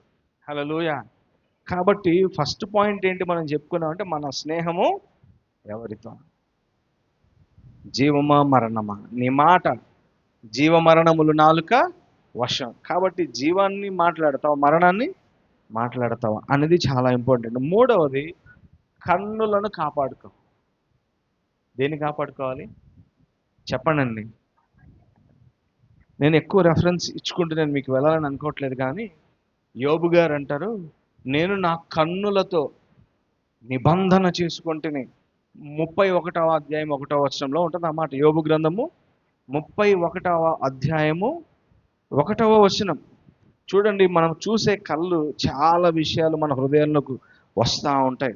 చాలా హృదయాలు మన లోపల. చదవడమా. నేను నా కన్నులతో, అమ్మో, కవనెంట్ చేసుకున్నాడంట. ఏం చేసుకున్నాడు? నిబంధన. ఇప్పుడు 40 రోజులు మనం నిబంధన చేసుకున్నాం. ఏం తినకూడదు? ఆహారము. కానీ యోబు గారు జీవితాంతము చనిపోయేంత వరకు ఆయన ఏం నిబంధన చేసుకున్నాడంటే, నేను నా కన్నులతో వ్యర్థమైన దాన్ని చూడకూడని దాన్ని చూడను అని నిబంధన చేసుకున్నాడు. హల్లెలూయా, హల్లెలూయా. ఈ నిబంధన లేని వ్యక్తి ఒక ఆయన ఉన్నాడు బైబిల్లో, సంసోను. ఏం పేరండి ఆయన పేరు? సంసోను. ఎవరిని చూశాడు ఈయన? దెలీలాని చూశాడు. ఎవరిని చూశాడంట? దెలీలాని చూశాడు. చూసి ఏమనుకున్నాడు? ఖచ్చితంగా కావాలని అనుకున్నాడు. దేవుని అభిషేకము దూరం అయిపోయింది. జీవాన్ని కోరుకున్నాడా, మరణాన్ని కోరుకున్నాడా? దేని ద్వారా చెప్పండి? ఏ నిర్ణయం తీసుకున్నాడు? కన్నులతో మరణం అనే నిర్ణయాన్ని తీసుకున్నాడు. చిన్న నిర్ణయమే కదా అని అనుకున్నాడు, కానీ చివరికి తన కళ్ళు కూడా పీకి వేశారు. చివరికి తన ప్రాణమే పోయింది. చివరికి తన దేవునికి హృదయానుసారుడైన దావీదు కూడా చూడకూడని దృశ్యాన్ని, అందరూ యుద్ధం చేస్తుంటే మేడ మిద్దె మీదకి చూడకూడని దృశ్యాన్ని చూశాడు. దౌర్భాగ్యుడైపోయాడు. దేవుని అభిషేకం కొంతకాలం దూరం అయిపోయింది. హల్లెలూయా. నేను మీకు చెప్పేది ఏంటంటే, అవసరం లేని దాన్ని మనము చూడకూడదు. కానీ మనం ఏం చేస్తాం తెలుసా? ఏమండి, ఒక్కొక్కరి ఫోన్ తీసుకొని స్క్రీన్ టైం నీది ఎన్ని గంటలు ఫోన్ చూస్తున్నావు అని ఫోన్ అడిగితే అర్థమైపోద్ది. నాకు తెలిసి ఒక్కొక్కరు మినిమం ఒక 18 గంటలకి తక్కువ ఉండరు. దేన్ని చూసేవాళ్ళు చెప్పండి అమ్మా? ఫోన్ చూసేవాళ్ళు. మరి దేన్ని చూసేవాళ్ళు? మరి వాక్యం ఎంతసేపు చూస్తున్నాం? మనం దేన్ని కోరుకుంటున్నాం? జీవాన్ని కోరుకుంటున్నామా? నేను ఈ లోకానికి వెలుగై ఉన్నాను, నేనే మార్గము, నేనే సత్యము, నేను జీవము అన్నాడు. మనము దేన్ని చూస్తున్నాం? మరి మాట్లాడాలి. సెల్ ఫోను, టీవీ, యూట్యూబ్, సీరియళ్ళు, ఇంకా ఏమిటేమ్మా మీరు చూసేటి చెప్పండి కొన్ని. హల్లెలూయ, హల్లెలూయ. కాబట్టి ప్రియ దేవుని ప్రజలారా, జీవాన్ని కోరుకున్నాం. పరివర్తన రావాలి, ఇకనైనా రావాలి పరివర్తన. 2026లో ఉన్నాం మనం.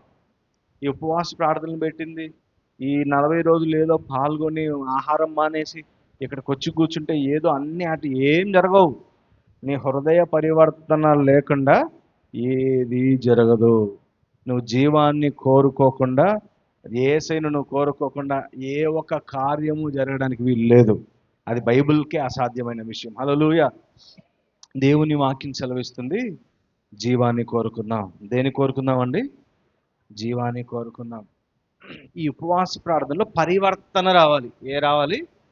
పరివర్తన రావాలి. పొద్దున దైవజనుడు రాగానే పరివర్తన మహాసభలు అనగానే నేను ఇప్పుడు దాకా గిద్దెలు నుండి వండుకొని వచ్చుకున్న ఆహారం అంతా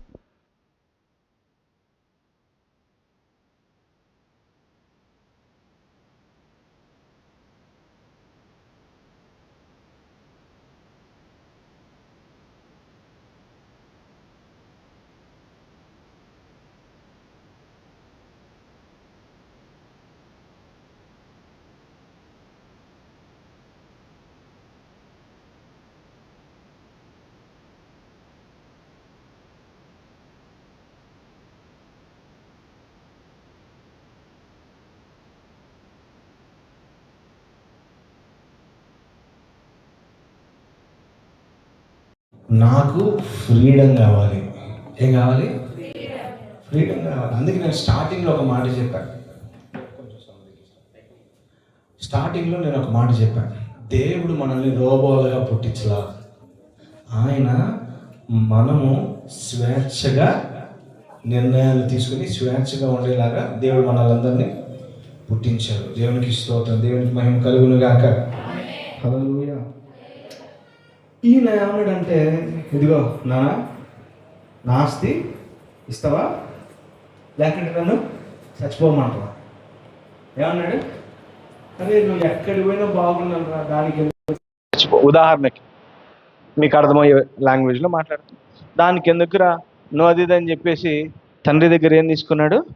ఆస్తి తీసుకొని ఇంకా ఈయన ఇష్టం వచ్చినట్టు బ్రతకడానికి వెళ్ళిపోయాడు. ఈరోజు మనందరికీ బాగా ఏమి ఇష్టమో తెలుసా? మా స్వేచ్ఛ, ఫ్రీడమ్. ఈ మధ్య ఇండిపెండెన్స్ డే కూడా అయిపోయింది. హల్లెలూయా. మనందరికీ